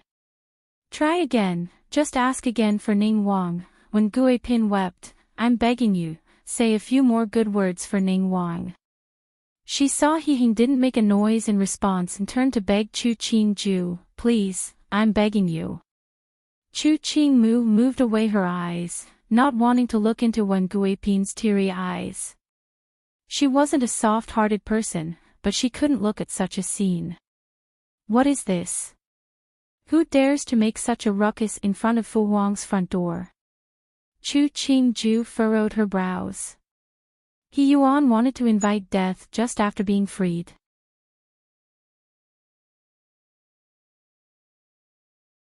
Chapter 65 Decision. He Yuan strode in front of the pleading Wen Guipin and smiled as he lowered his head to look at her. What is Wen Guipin doing? It's a major offense to cause a disturbance at Tianqi Palace. Wen Guipin used her sleeves to roughly wipe away the tears on her face. She gave a cold smile as she stood, raising her chin to look at this Wang Yi who had a face full of pride in front of her. If that was true, then it's unknown how many times Rui Wang would have been punished. Whether or not I should be punished, that is up to the emperor, not a Wang Yi like you. Wang Yi must have learned protocol as a child. Didn't anyone ever teach you how to interact with a shoe mother? He Yuan's face instantly darkened. An unfavored Guipin dared to rebuke him. He said in a low voice, Ben Wang's protocol doesn't need to be corrected by you. If Wen Guipin has the ability, you should go beg Fu Wang to free De Ji. He turned to raise his hands in a fist to He Heng. Ge, Saw, greetings. Good day, Sandy. He Heng looked at the guard standing nearby, a polite smile on his face. If Sandy is requesting to see Fu Wang, it's better to let them report early. Fu Wang has just taken his medicine. I'm afraid he will be resting for a while. I didn't think that Ge and Sid would arrive here faster than me. He Yuan's words implied that He Heng had arrived early because he'd been notified in advance. We used a quick horse and whip to rush here right after we heard Fu Wang became ill. He Heng didn't seem to hear the implication, a hint of embarrassment on his face. It was lucky that Fu Wang is as long-lived as the sky and was not seriously ill. But I was being ridiculous.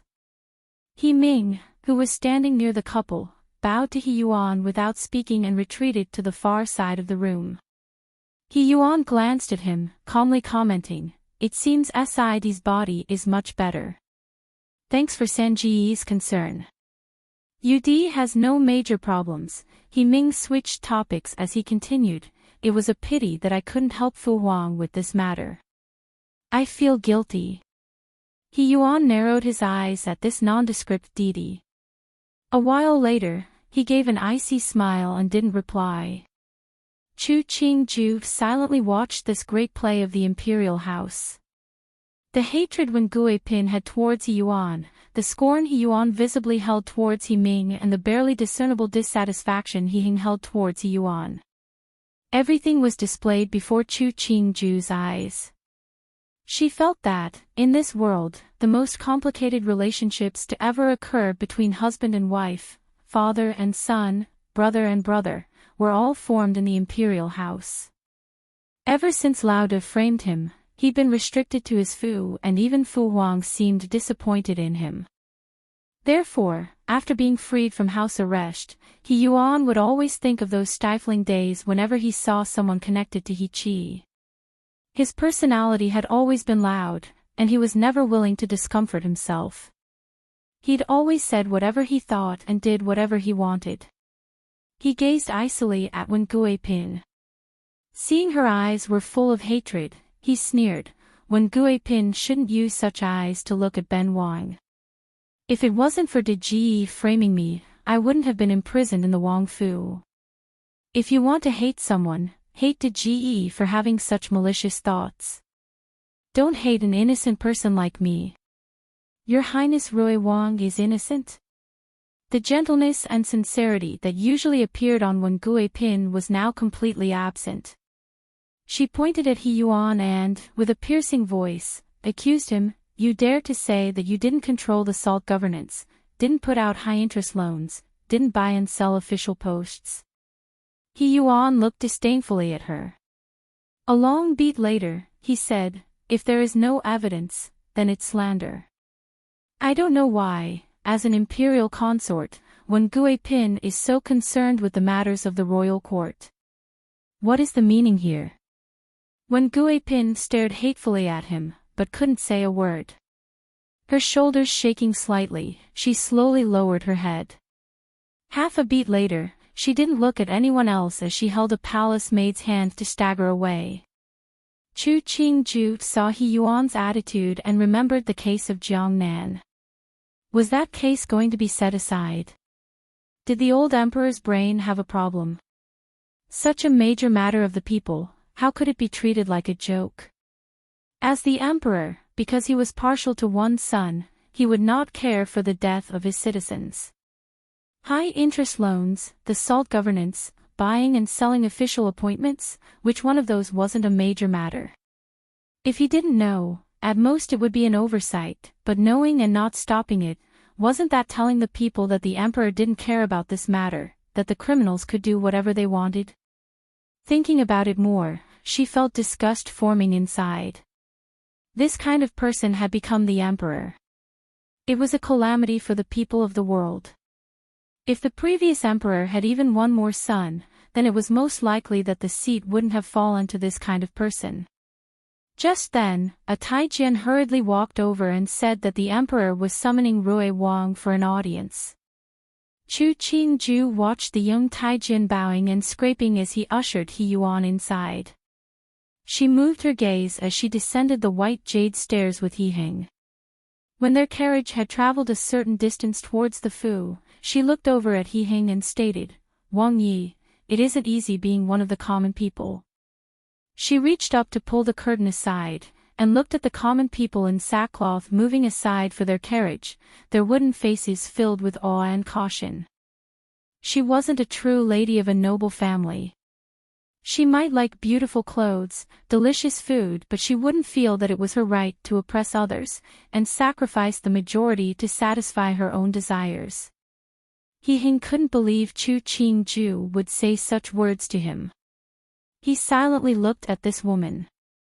At this moment, she had no charm on her face, no smile, not even her gaze was on him. But he had never felt that she was more worthy of the people's respect as he did now. He followed her hand to look at the crowds in the street, his eyes gradually calming. A beat later, he dropped his face down as he stated, the hardship of these people should be the reason why the top people have to be more diligent and fair in governance. Chu Qingju let go of the curtain, turning her head to look at He Heng. She smiled suddenly, as though she had just made a decision. She nodded, Wang Yi is wise, I believe you. He Heng silently looked at her and reached out to grasp her hand. He gave a sigh, you. Chu Qingju lowered her head to look at her hand being held in the other. This person in front of her eyes might not be a good man, but he would become a good emperor. Originally, she didn't care who would become emperor, but after today, she hoped that it would be this man. She wasn't a saint, but she was still a person. So she couldn't accept the conduct of He Yuan and Qing the emperor, couldn't agree with the way they took everything as their prerogative. So if He Heng wanted to become emperor, she wouldn't try to stop him. Cheng Wang-fu and Duan Wang-fu was separated by a street. When He Ming bid farewell to her Ji and her Sao, he felt that there was something different about the atmosphere between the two people. They were still intimate, but now there was something more that couldn't be quantified. After he'd returned to Cheng Wang-fu, a list was presented to him by the Ministry of Rites. It listed the bride price that the Ministry of Rites had given to Luo Xiangshu Fu. It represented all the items that the imperial house was willing to give on his behalf. If he didn't want to add anything personal, they would prepare the bride price according to this list. As he put the list to one side, He Ming recalled the way Ji and Sao interacted with each other. He summoned Sun Hai and added many more things. He might not be favored, but he was still a Wang Yi. He wasn't poor to the point where he couldn't give out good things himself. The next day, Cheng Wang-fu returned the list to the official of the Ministry of Rites and he became deeply moved after reading the additions. This Cheng Wang was very generous. Minster Luo was fortunate. A few days later, the rankings of the spring examinations were released. The ones who qualified were mostly from noble families. Some intelligent people discovered that none of the top scorers had been recommended by Ning Wang's side. There were also not that many from Rui Wang's side. The top ranks had mostly gone to unknown second sons or Shu sons from noble families. Ning Wang was now imprisoned, so it was natural that none of his people were ranked. But Rui Wang didn't have many either. Wasn't that interesting? Soon afterwards, people found out that Rui Wang had argued with his Shu Mu in front of Tian Chi Palace a few days ago. Some conservative officials couldn't help but sigh inside. This Rui Wang was too reckless. Even if his Shu mother's position wasn't high, she was still Ning Wang's birth mother. Rui Wang's conduct didn't care for anyone. After the rankings were released, it was time for the court examination. He Heng was still recovering in the Fu. The Fu frequently received the emperor, empress, and Jing Guifei's gifts. Chu Qingju told the servants lock up all the gifts in the stores. She remembered the emperor hinting to He Heng when they'd recently visited him, wanting him to quickly recover so he can attend court. But seeing He Heng's leisurely state, it was clear that he wanted to drag out his recovery period until the examinations were over before returning to court. Wang Yi, how about taking a look at how I trimmed this pot of bonsai?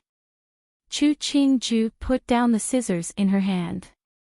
Seeing He Heng walk over, she waved for him to come admire her new work. After glancing at the bonsai, He Heng couldn't find the appropriate words to describe it. The atmosphere created by the way a bonsai was trimmed was a learned art. His Wang Fei somehow managed to force the bonsai into the shape of a gold ingot. This shape is very special, He Heng smiled as he touched the middle of the ingot. He didn't feel irritation when he saw the table was covered in leaves and branches as he sat beside the desk. He stated, "Today, I accompanied SID in sending the bride price over to Luo Xiangshu Fu. Luo Lao Taitai asked about you. Luo Lao Taitai has cared for me lots. It must be that she saw Wang Yi and was reminded of me."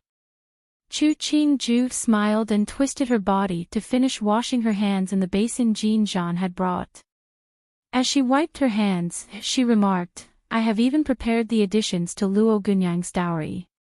He Heng wasn't interested in the affairs of women. Hearing this, he only smiled. To a man who implicitly trusted his woman, the Hoyuan could be given over to her care. He didn't have to control it too much. It won't be long before SID marries. He furrowed his brows as he wondered, this year, many candidates have entered the palace. I don't know what Fu Huang is planning. Chu Qingju stopped wiping her hands, handing the cloth to a Yahuan behind her. Her eyebrows slightly moved. Does Wang Yi mean that new people are entering the Fu? He Heng carefully looked at her expression. It seemed normal, but he felt that it was wrong for some reason. He hesitated before saying, I'm not sure about this matter. But don't worry, I won't look at them. Who cares who you look at, there's going to be even more beauties arriving in the future. Chu Qingju stood, flinging a look at him. She rubbed her forehead as she announced, Wang Yi, Chia doesn't feel good, and will rest for a while. She turned and left with the support of Mu Jin. He Hing rubbed his nose as he smiled helplessly. He stood to follow her to her bedroom. Strangely enough, he felt relaxed and carefree after being glared at by Chu Qingju.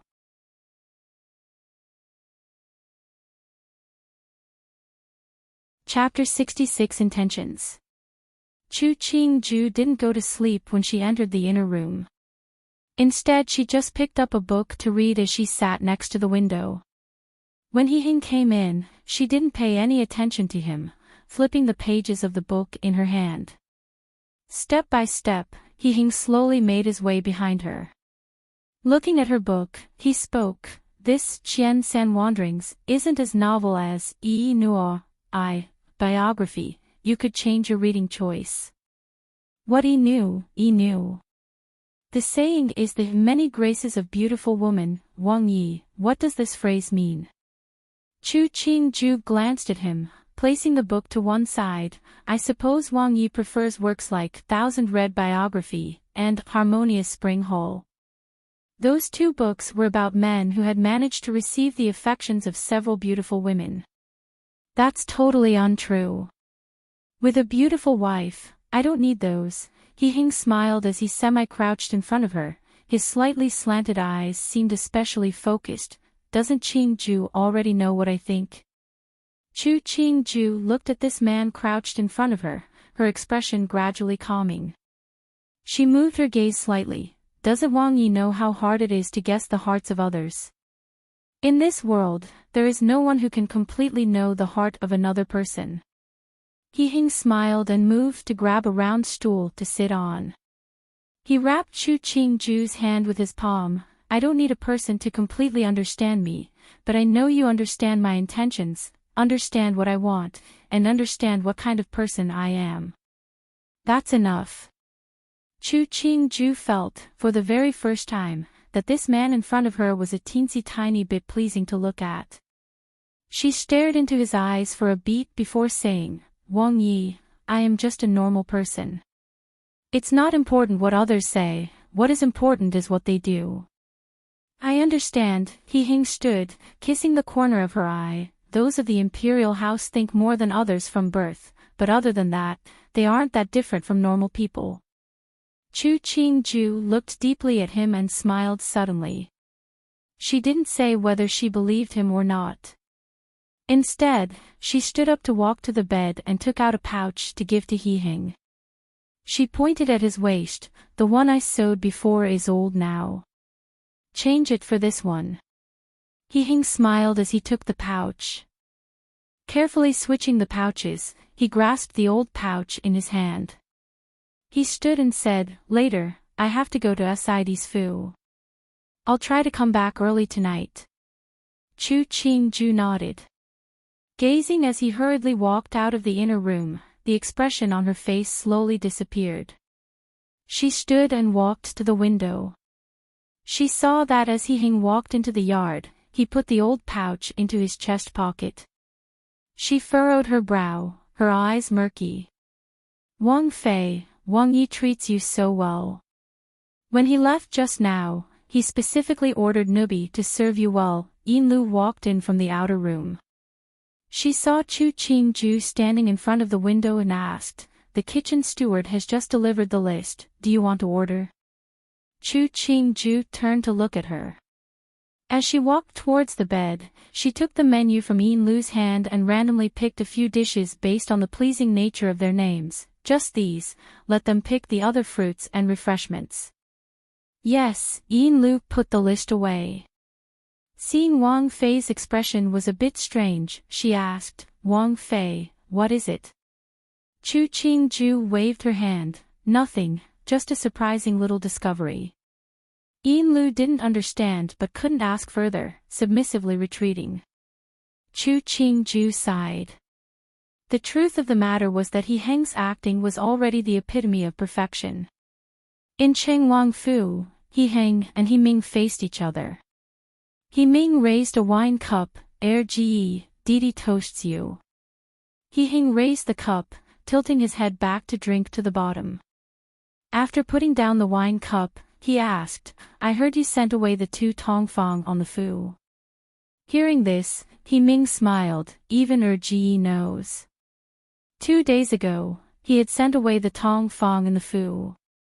The outside was saying that even before he married his Wang Fei, he was already afraid of his wife. He hadn't thought that this matter would pass into the years of Ge. I just wanted to live a calm life with a Wang Fei, treating her sincerely. By keeping those Tong Fong, except making Wang Fei uncomfortable, what other use is there? CD is attentive. He thought back to the wedding night when Chu Qingju had married him. At that time, he felt the Chu family was too bothersome, and that Chu Qingju was too weak and cowardly. His heart hadn't felt at ease with her. The two had barely managed to live through the 3 days after the wedding. After she had returned to her paternal home, they hadn't been together. Even though he had specially ordered the servants not to slight her, he also hadn't had that much affection for her. In his first impression, Chu Qingju, if her head wasn't down, would have a wooden face and she didn't talk. She wouldn't say an extra word, wouldn't wear an extra hair ornament. At the time, he sympathized with her for being beaten into that state by Chang de Gong Fu and felt that the days the two spent together were dull. He didn't know exactly when Chu Qingju became colorful and lively in his eyes. He gradually didn't like going to the side rooms. Now that he'd heard He Ming's words, he couldn't help but nod. If the two have good days, then these Ce Fei and concubines are just gilding the lily. Having or not doesn't make that much of a difference. Ud knew Ge would definitely understand. He Ming smiled. It was because I saw your love for Sao that Didi made the decision to take this step. He Hing slightly stilled. Swirling the wine cup, he smiled and advised, one's Wang Fei, one naturally should love. He raised the wine up. Come, drink a cup. The slightly cold wine as it flowed into his stomach became a scorching hotness. The night was as cold as water. He Hing quietly made his way to Jingyuan. He waved away the greeting bow of the Yahuan standing guard and headed straight into the inner room. He saw Chu Qingju was wrapped up in her blankets, sleeping peacefully. After some thinking, he went out of the inner room, washed his hands and face before soaking his feet outside, and silently walked back in to undress before lying on the bed. Chu Qingju, muddled, felt someone lying next to her and twisted her body. Her eyes didn't even open. Wang Yi has just returned now. He Hing saw her dazed state and didn't speak. Reaching out to pat her back, sleep. As expected, the person beside him fell asleep again within a minute. Qian Chang Xian and the others had retreated after serving Wang Yi.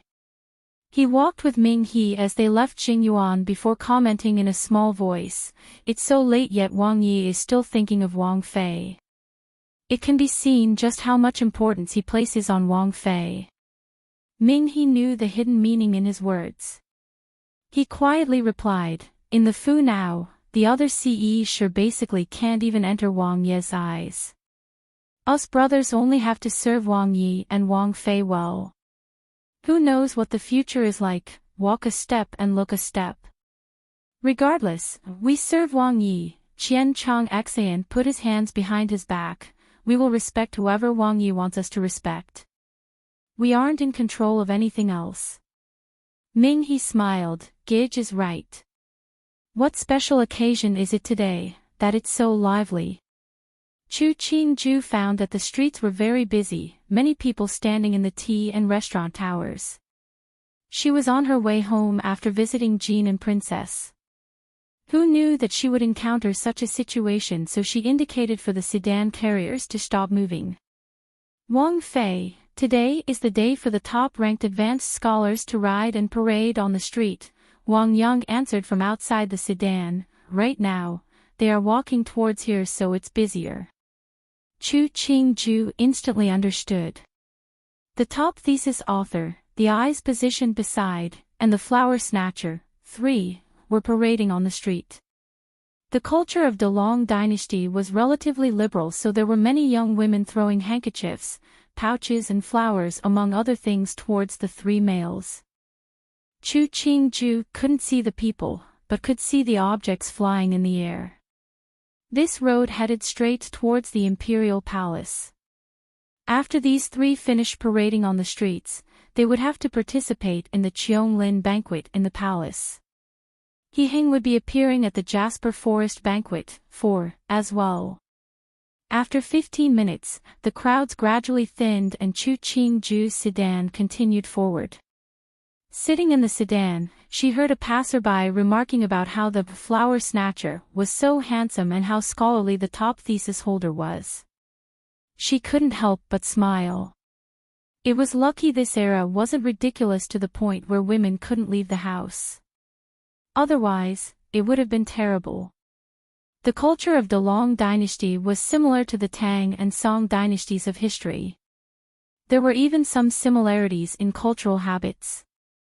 But the structure of government was a mishmash of different dynasties. It was slightly complicated, but it meant that she wasn't exactly in the dark. Chu Qingju's knowledge gave her the motivation to keep on living. The people on the side of the street found an 8-person sedan with Qinghuan ornaments, and pearl-encrusted dark yellow cloth and red heading their way. They all simultaneously moved out of the way. Other than the imperial house, who else dared to sit in such a sedan? Mistress, there is an honored person passing by, we have to move out of the way. Chu Yusu heard the words as she sat in the sedan. She asked, which Fu? As she spoke, she raised the curtain to look outside and saw an 8-person large sedan heading her way. She frowned, quick, move back. Feeling the sedan she was sitting on sway as it retreated a length, Chu Yusu's heart was bitter. Unless she could sit on the position of Empress or Dowager Empress in this lifetime, she would never be able to use red cloth. After the procession of the 8-person sedan passed them by a certain distance, Chu Yusu's sedan was raised again. The Taijian guarding the sedan outside said, Mistress, this one saw that the person sitting in that sedan was most likely Duan Wangfei. Duan Wangfei. Chu Yusu stilled, wasn't that Chu Qingju? Thinking about the other's honors in her present situation, she gave a cold smile, all right, I know. The Taijian who spoke heard the tone wasn't right and jerked his mouth to one side as he lowered his head. At Jasper Forest banquet, the advanced scholars that qualified were all in a good mood.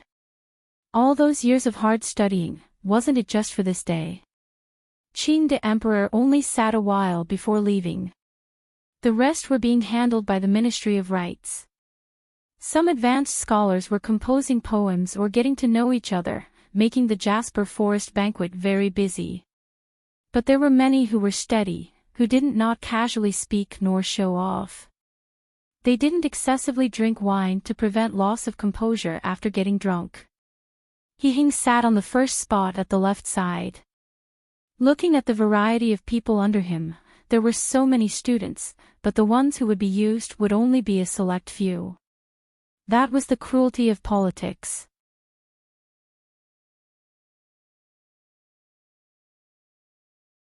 Chapter 67 Chu Qingju flipped through the account book in her hand for a long moment before smiling with narrowed eyes at Xiao Ganzi standing below her. You've done well these last few days.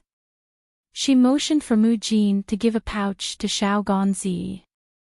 They say that when the water is clear, there are no fish. I know that there is some untruthfulness in here. Chu Qingju closed the account book. She raised a teacup to slowly take a sip. Seeing the smile on Xiao Ganzi's face freeze, she laughed out loud. You can control the ambitions of the stewards, that's your ability. Don't be nervous, I know how it is. Xiao Ganzi's back felt cold. On the surface, he gave a fawning smile as he complimented, Wang Fei is a brilliant tactician. Us small ones are just a joke.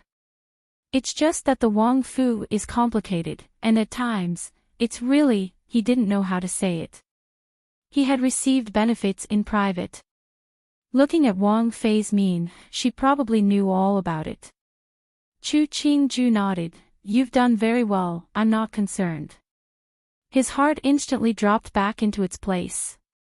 Xiao Ganzi assured her with a grateful expression, Wang Fei, please don't worry. This one will definitely handle the affairs well. And Chu Qingju bestowed him some refreshments and fruits before allowing him to leave. As for the accounts, she didn't look at them anymore and handed them off to Mu Jin. Wang Fei, these people embezzled money. Why not punish them? Yin Lu asked in puzzlement. Why push someone to the cliff? It's not good if it's too extreme. Chu Qingju smiled as she explained, all things in the world have a limit. Is anyone willing to work without accruing some benefits? If they don't work, then they could be punished. Yin Lu's tone had weakened, but she was still dissatisfied with the embezzlement of the servants. Leave room in all matters. Your personality should change, Chu Qingju suggested, such a minor matter, it isn't worthy of the attention. Hearing this, Yin Lu obediently bowed, Nubi will remember. What Chu Qingju liked about Yin Lu was this quality of hers. Her personality may be impulsive, but she was very obedient and there were no suspicions about her loyalty. Seeing her face so grave, Chu Qingju smiled, it's fine. Accompany me for a walk in the garden. Xiao Ganzi cupped the fruits in his hands as he walked into the garden with a smiling face. The servants he ran into were all respectful. Seeing that he was holding something in his hand, they put all their efforts into complimenting how good the fruits looked. Of course it's good. Wang Fei is kind.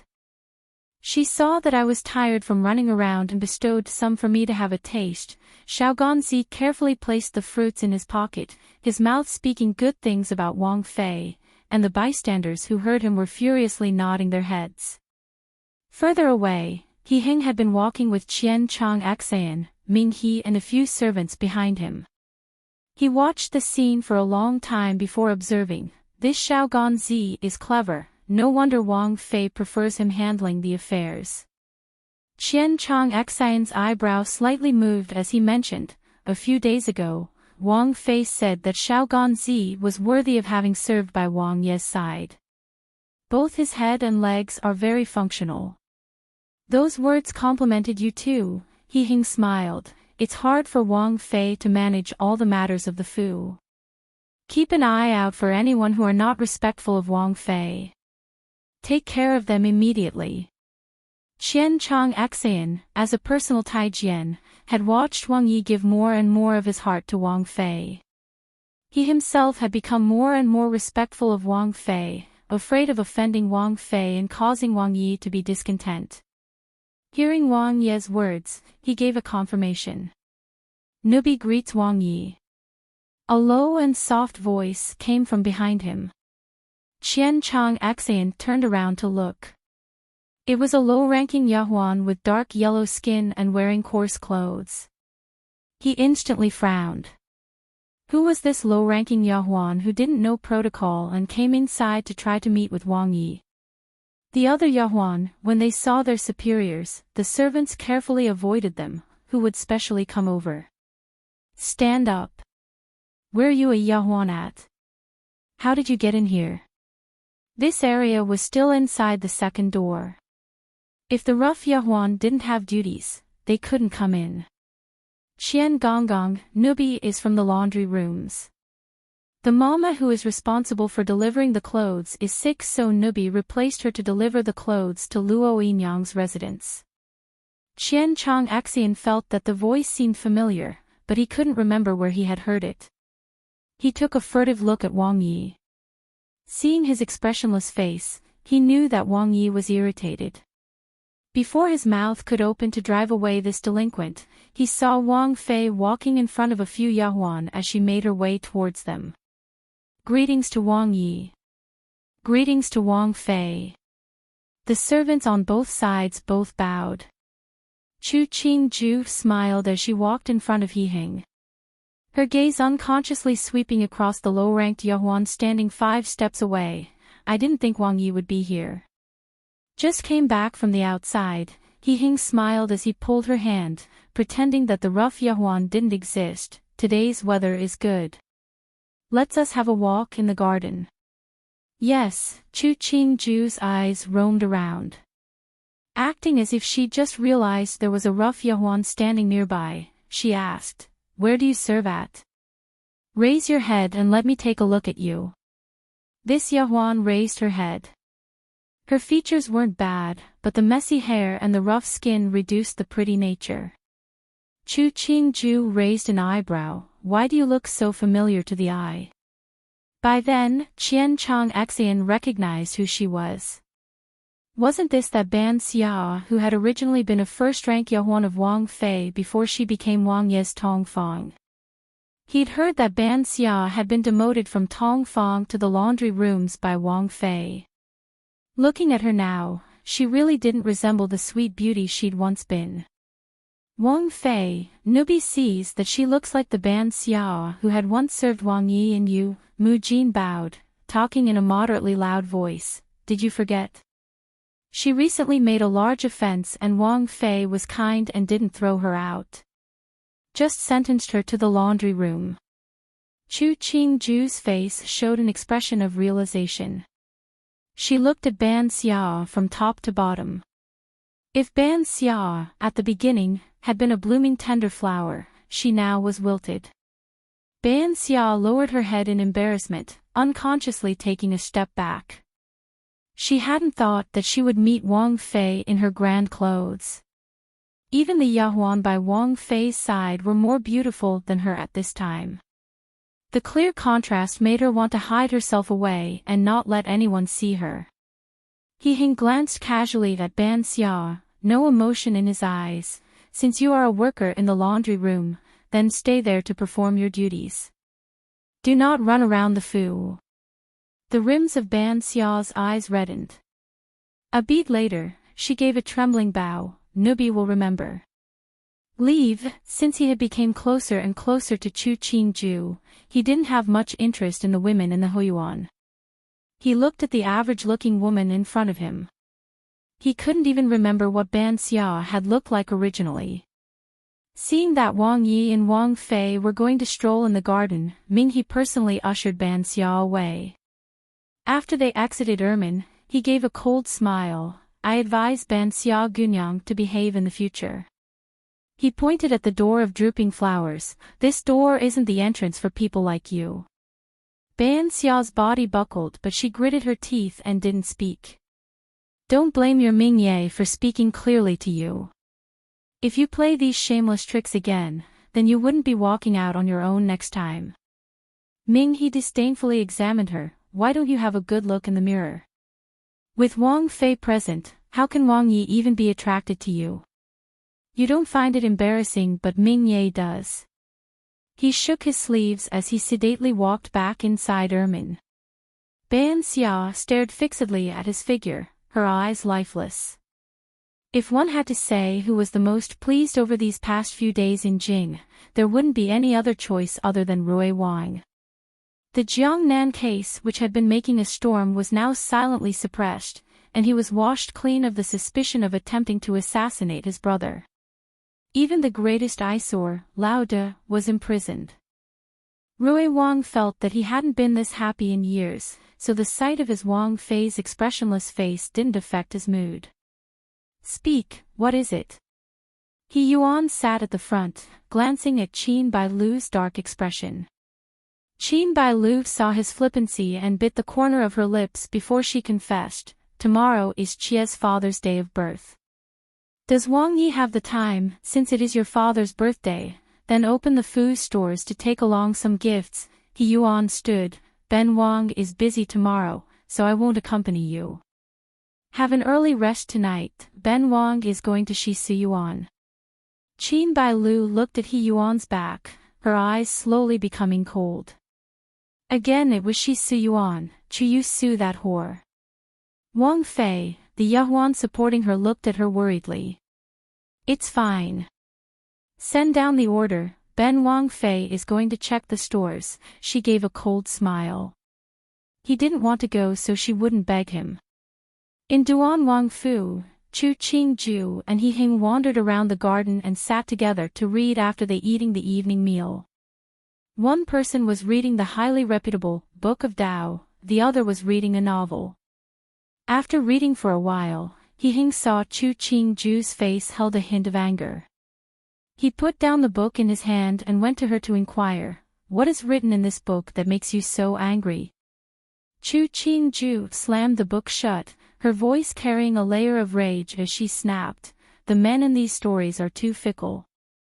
The two had been in companionship for more than 10 years, but it couldn't compare to the tenderness of a youthful Gunyang. In the end, he wanted to divorce his wife and blamed her for not being loving. When he was studying at the beginning and had no money, he didn't say that when he was being completely supported by his wife. When he left at the start to go to a post in another place, he didn't say that when he left his son and daughter and his elders at home for his wife to support. But when he reached a high position of power, he felt that the wife was lacking in every aspect. But this man had to be the protagonist of the story. The views of this author are disgusting.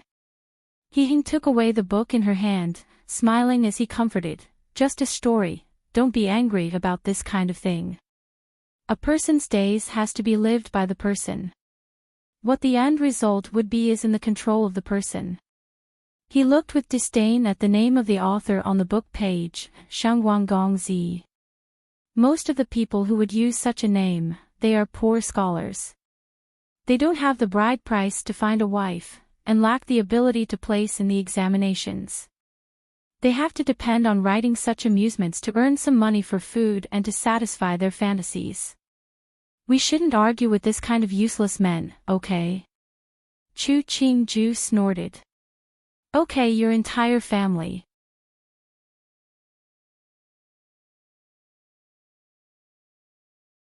Chapter 68. Mu Jin held an invitation in her hands as she walked into Jingyuan.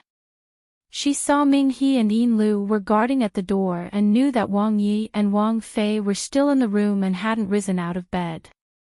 She looked at the already blinding sun and then at the servants waiting in the corner, holding the tools for washing and cleaning. She didn't know how many times the water in their copper basins had already been changed. Yin Lu saw her come and motioned her to be quieter. As she came closer, she saw the flowery invitation in Mu Jin's hand, and asked in a light voice, "Whose Fu sent this invitation that you have to personally deliver it?" Mu Jin looked at the tightly shut door. It was Rui Wang Fu that sent it. They are inviting Wang Fei to their Fu to admire the flowers. Didn't they just admire the plum blossoms last winter? Yin Lu knew that her Wang Fei didn't have much of a relationship with Rui Wang Fei. Originally, it had been alright when Ning Wang Fei was still here, but now that Ning Wang Fei left to accompany Ning Wang in the Bright Moon Tower in the Jing suburbs, there wasn't even a mediator. What flower is it this time, peach or pear? Just stop talking so much, Mu Jing glared at her, turning her head to look at Ming He who had his head down and didn't speak, before she continued to instruct her, "Wang Fei will make her own decision on the matter. You really need to change your impulsive personality." Yin Lu smiled embarrassedly, "Mu Jin Jijie, don't be angry. I was just muddled for a bit." Just then, sounds came from inside the room. Mu Jin and Yin Lu's expressions disappeared and they stopped talking. Hearing someone call from within, they indicated for the servants, who were holding the jars and basins, to walk in to serve in the morning ablutions. After Chu Qingju washed and rinsed, she rubbed her sore legs and waist. As she picked a long green dress to wear, she gave a yawn and commented, "It seems that Wang Ye's wounds have almost healed." He Hing walked up behind her, wrapping his arms around her waist. He laughed deeply and responded, "Qingju is disliking the fact that this husband put in too much effort last night." Chu Qingju glared at him. Try to at least care about the unmarried Yahuan in the room. Even if he was shameless, she wasn't. She reached out to firmly pinch on his arm. "Wang Yi, did your refinement and manners get eaten?" He Hing buried his face in her neck as he laughed. A while later, he released her as he promised. All right, I won't talk anymore. I'm going outside to wait for you to eat the morning meal together. He brushed a kiss at her ear and walked out of the inner room in a good mood. Chu Qingju wiped her ear and sat down in front of the copper mirror. Jin Zhan and Yuzhan finally came out of the corner where they had been silently standing and went to her side to make her hair and apply makeup. Mu Jin walked up behind her, informing in a small voice, Wang Fei, Rui Wang Fei has just sent over a message. She has invited you to attend a flower admiration banquet 2 days later. Admiring flowers again. Chu Qingju really felt that Qin Bailu could change the topic. Last year, it was making her admire plum blossoms while enduring the snowstorm. Was she now making her endure a rainstorm to admire plum, pear, almond and cherry blossoms? Isn't today Rui Wang Fei's father's birthday? How does she have the time to have people send out invitations? Chu Qingju felt that Qin Bailu had too much energy. Wasn't she tired after doing so many things every day? She herself hadn't thought of putting on any kind of banquet ever. It most likely had been prepared in advance. Mu Jin paused before asking, Wang Fei, should we reply? Chu Qingju turned her head to look at the feixianji that Yuzhan had constructed for her. She picked out a pair of tassels to hand to Yuzhan before responding, don't be in a rush. There's still 2 more days. Did she have to respond instantly to Qin Bailu's invitation? Thinking of the actions of the Rui Wang family, she had the impulse to also commit such actions. If they did so, then everyone should also follow. Mu Jin understood Wang Fei's meaning, tucked the message away and didn't mention it again. After Chu Qingju dressed, she hurriedly reached out in support. Nubi heard that after Ban Xia returned to the laundry room a few days ago, she had been laughed at by many people. Right now, she's the laughingstock of the laundry room. She chose the road. Chu Qingju stood, taking 1 step at a time as she walked towards the outside, becoming a joke. She did it to herself. She wasn't laughing at the others' misfortunes, but she didn't sympathize. She only felt heartbreak for this body's original owner. Now that ashes were ashes, dust was dust, hopefully she would have a beautiful future life, and never meet people and events like the ones in this life. Chu Qingju's morning meals were on the side of light but not bland. When He Hing had started spending more time in Jingyuan, he gradually liked to eat with Chu Qingju. After all this time, he felt that even the Jingyuan's tea was more tastier than other places. Seeing Chu Qingju come out, he urged, we got up late today. Come have some porridge to prevent the stomach from being harmed due to hunger. Walking to sit down by his side, Chu Qingju washed her hands. She drank a small bowl of porridge and ate some vegetables and pastries before putting down her chopsticks to rinse her mouth. Wang Yi isn't going out today. Chu Qingju waited for He Hing to wipe his hands before asking, just now, I'd received Rui Wang Fu's invitation to attend a flower admiration banquet. I also received Sandy's invite. He Hing threw the cloth at the servant standing at the side, stating blandly, I'll go with you when the time comes. So this flower admiration banquet had been put up by Lao San and his wife. No wonder Rui Wang Fei had sent the invite on the day of her father's birthday. Even though Qin Bailu might be a proud person, she had never been seen tearing down Rui Wang's stage. Since Wang Yi has to reply, when the time comes, send someone to deliver my reply as well. Chu Qingju furrowed her brow, and pushed her voice lower to muse, even though they are hard to interact with, but in the end, he's still your brother. Hearing his Wang Fei making such a conclusion about Sandy, an additional hint of smile appeared on He Heng's face. Don't be afraid. If someone is blind enough to try to harass you, just stand up for yourself. For everything, there is still me. Who this someone was, Chu Qingju knew. She smiled and nodded. With Wang Ye's words, I won't worry anymore. He Hing saw her manner and couldn't resist giving another smile. I know you don't like this kind of people. In the future, if it isn't necessary, then we don't have to interact with them. If you get bored, then you can take a walk to the Princess Royal's Fu. Our fuss aren't too far apart. Based on this, after Si Shu gets married, then isn't it closer to go to Si Shu's Fu to find Si Daimai? She had just found out that Qing Wang Fu and Duan Wang Fu were separated by one street. As long as you like, you can go to anyone's home. He Hing reached out to rub her earlobe. He knew inside that, even though Chu Qingju's words seemed like a joke, it was really asking him if it was fine to be close to Qing Wang Fei in the future. CD is a sincere person. The Luo family in the past has given great care to you in the past. We ought to interact more.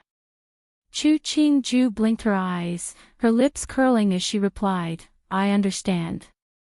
Just as the two were cozying up, they saw Qian Chong Xan hurry in from the outside, reporting that the emperor's decree had arrived. Chu Qingju was slightly surprised, but seeing He Hing didn't seem to be surprised at all, she followed him out. After the messenger Taijin finished reading the decree, Chu Qingju understood.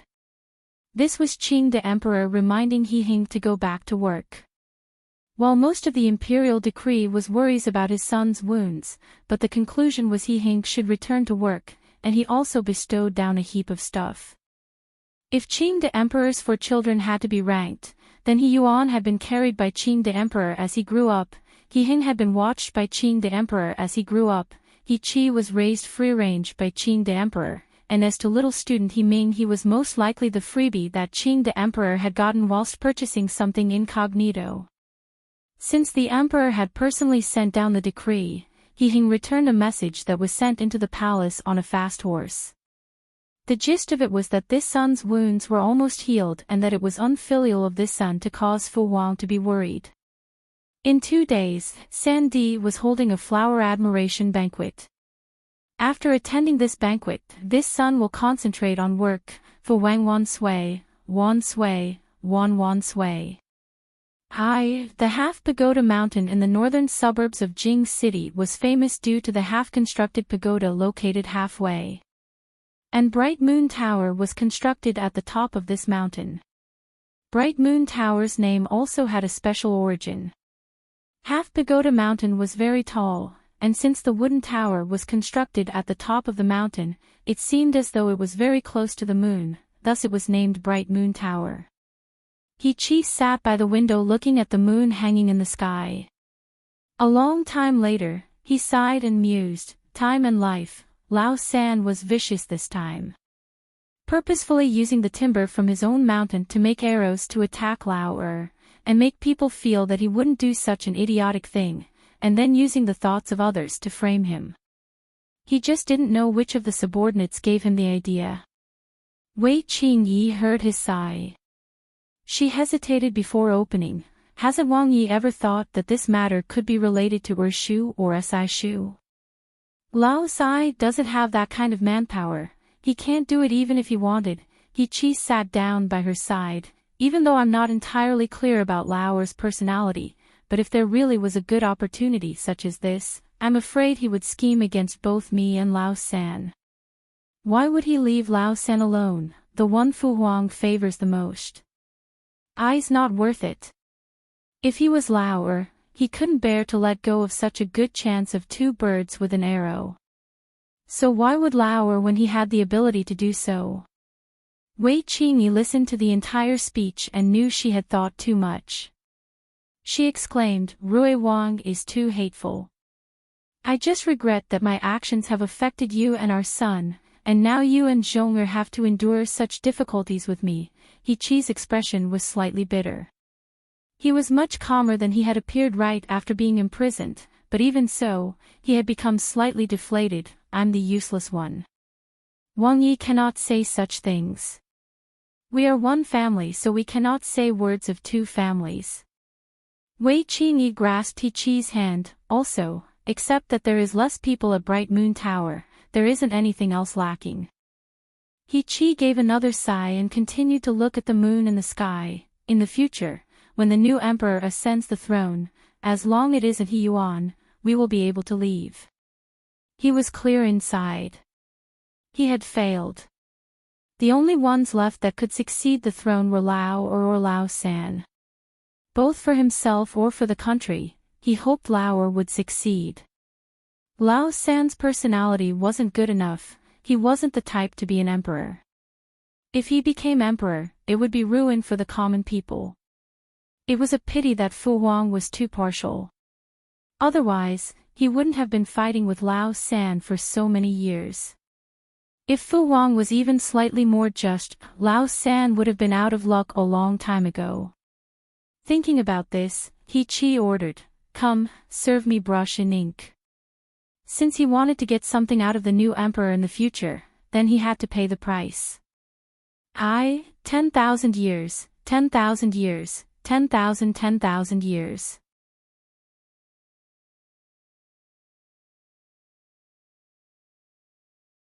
Chapter 69 Your Majesty, are you going to flip a name tonight?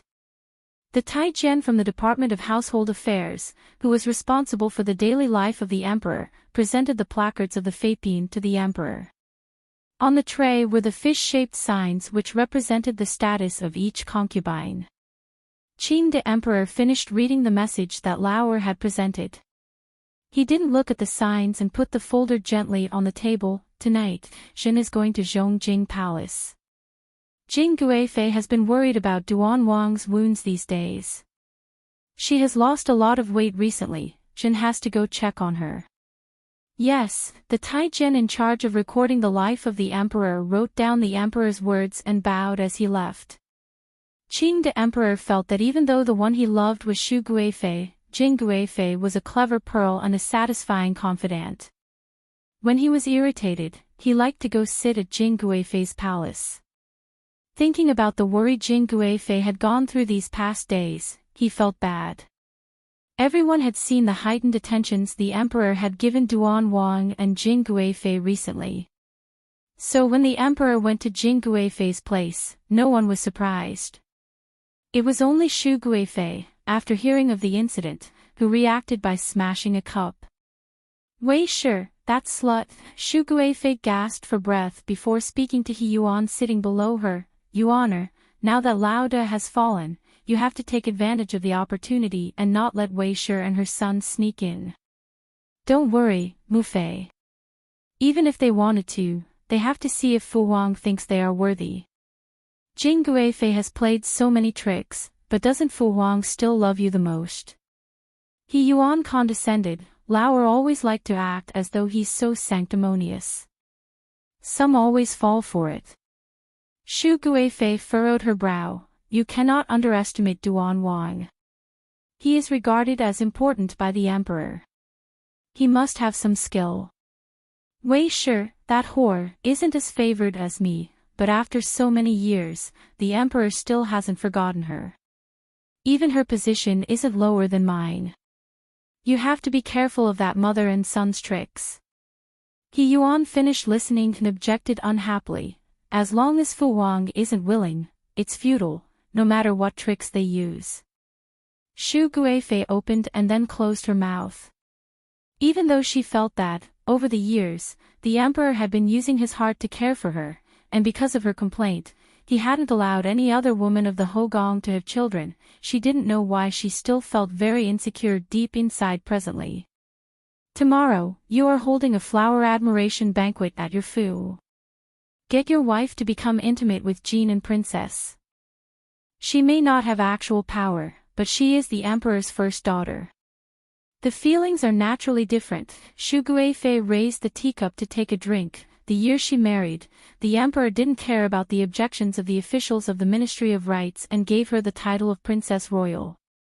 No one else can compare to this kind of favoritism from the emperor. In the Delong dynasty, the previous Princess Royals had mostly been the sisters of the emperor. Almost none had been given to the daughter, but the emperor gave it anyway. He had even posthumously titled Qin Pin, who had given birth to He Gui Nian and died as Huang Guifei. It could be seen just how important He Gui Nian was to the emperor. Qin Shi's conduct is too proud. This son really has nothing to say to her. Thinking of Qin Bailu, He Yuan unhappily complained, if I knew she was this kind of woman beforehand, Mu Fei should have let me marry Qin Shi instead. She's better than an uninteresting woman like Qin Bailu. Ridiculous. Xu Guifei was proud, but even she knew that He Yuan's words were outrageous. What is the position of Qin Shi? What status does Qin Shi have? Behind Qin Shi is the Qin family, which is revered by many scholars. When you married her, you received the support of the Qin clan. How could that fox spirit Qin Shi help you? Just the conduct of Chang de Gong Fu. If they didn't make any more trouble, it would be good fortune. And right now, she is your Esau. You cannot say this again. What educated and noble family.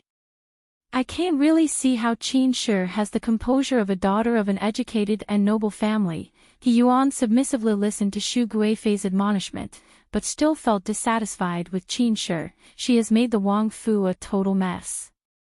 I get irritated just looking at it. As a popo, there was always a tendency to pick on the Urxifu. After He Yuan complained, Xu Guifei became even more dissatisfied with Qin Bai Shuang. Qin Shi's birth may be better than Qin Shi, but her tactics aren't as good as Qin Shi. Don't be irate. During the great selection, I'll pick a few suitable women for you. He Yuan bowed with his hands together raised in a fist. Then I will have to rely on Mu Fei. He thought that it would be best to pick a woman with more flavor than Qin Shi, but thinking that Qin Shi was his Saozi, he didn't say the words that would definitely breach the rules. The flowers are wilting and falling in the night. The flowers carry their fragrances as they float to the ground. Chu Qingju stood on the stone bridge and looked at the red flower petals as they floated in the stream. She couldn't help but think of these two lines of poetry that described spring. She scattered the fish feed into the water and watched as the red koi turned into a swarm.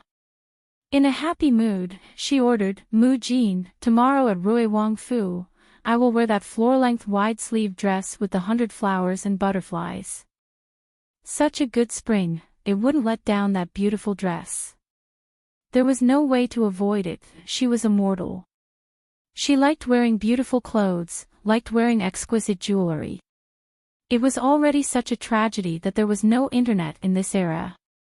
If she couldn't find some interests, then her days would be too miserable. Yes, those clothes would perfectly fit the swallow ruby and lapis lazuli encrusted head comb, and that pair of 5-petal jade flower buyao. Mu Jin started to ponder in her head which earrings and bracelets that Chu Qingju should wear.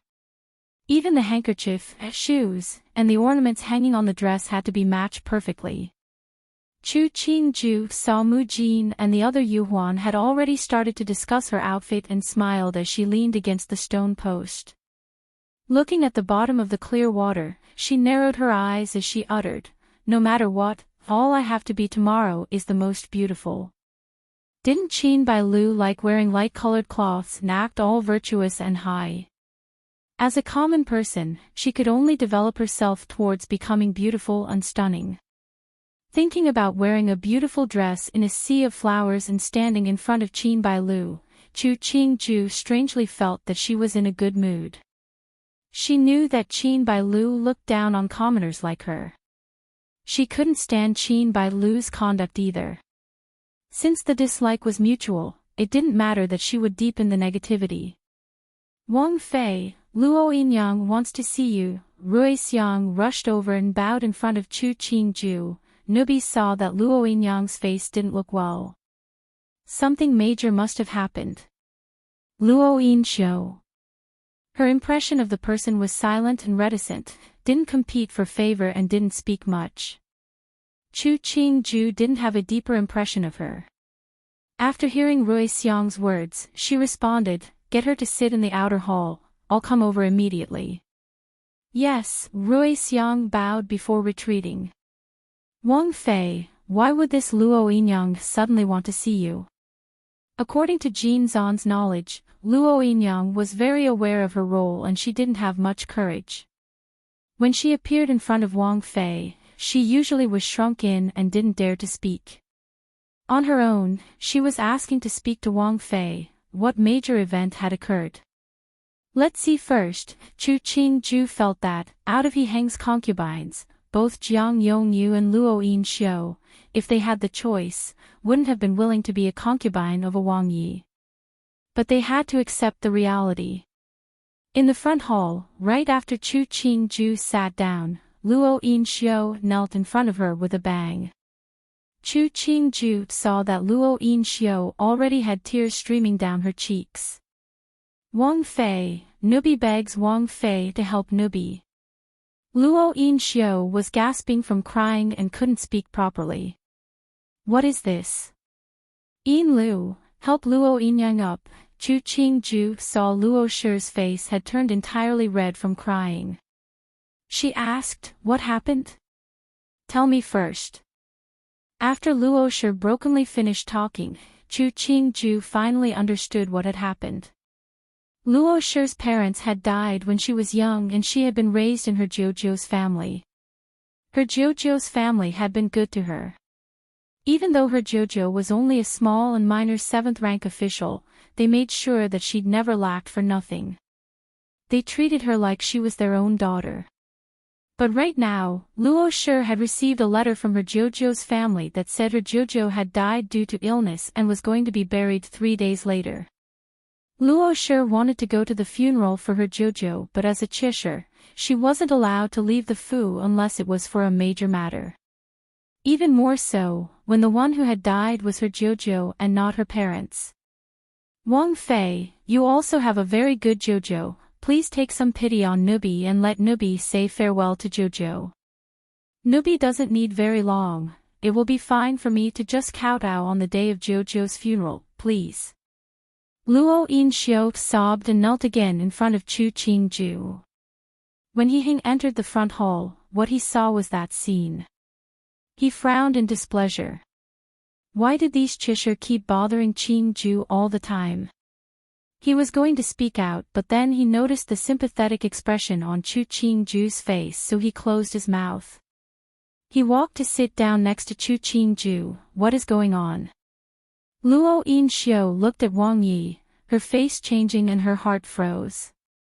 Would Wang Yi agree to such a thing? She widened her swollen eyes to look at Wang Fei, hoping that Wang Fei would put in a good word for her. Chu Qingju hadn't expected that He Heng would appear at such a time. She looked at Luo Yinxiu. She was just 17 or 18. In her previous life, she would have been a student preparing for the university exams. Luo Shi's Jojo has died of illness. Luo Shi has been raised by her Jojo for so many years, she should go to the funeral. Chu Qingju sighed. For those who come after, it is good fortune to have a good Jojo. As one of the younger generation, you cannot disappoint your elders. I think Luo Shi could go back for a few days, kowtow more, burn incense and paper money to satisfy her filial piety. He Heng might not like to have the Shirchia running around, but he had already investigated Luo Shi's background. There was nothing suspicious. Additionally, Qingju had only managed to grow up due to her Jojo's care, so it wasn't beneficial for him to contradict Chu Qingju. He nodded and confirmed, you can make the decision at this time. Hearing this, Luo Yinxiu started crying due to joy and kowtowed heavily towards the two. Thank Wang Fei, thank Wang Yi. Standing to one side, Mu Jin looked sympathetically at Luo Yinyang. Such a minor matter, yet she had forgotten the order to give thanks in. It was tragic and pitiful. After Luo Shi left, He Heng pinched Chu Qingju's hand gently. Do you like what I had the servants deliver? Hearing this, Chu Qingju smiled and informed, very beautiful, I'm wearing them tomorrow. From a certain perspective, He Heng's tastes fit what she desired. As long as you like them. Looking at Chu Qingju's smile, He Heng revealed a satisfied smile. He loved seeing his Wang Fei dressed and adorned beautifully. This preference probably wouldn't change in this lifetime. The highest position in the imperial harem other than the empress. is imperial, so the title is Imperial Guifei.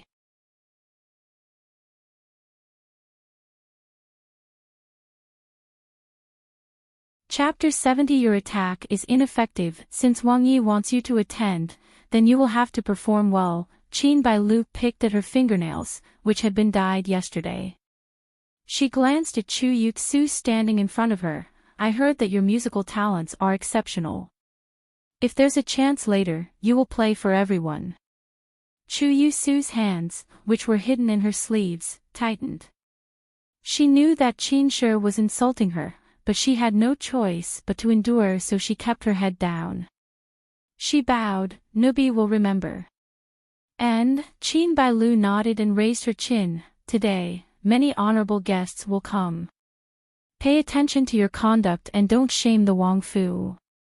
She didn't look at Chu Yusu as she took a Yahuan's hand and left the room. Mistress, Yao Shi saw that Chu Yusu's expression wasn't right and rushed forward to support her. She comforted, don't be angry, Wang Fei is just jealous of how favored you are. Chu Yusu gave a bitter smile as she sat down on a chair. She turned to look at the Jiao Wei 7-string zither, that Wang Yi had sent someone to specially deliver to her. She had been happy for a few days. But this valued Qin was only to be used to ply her talents like a musician.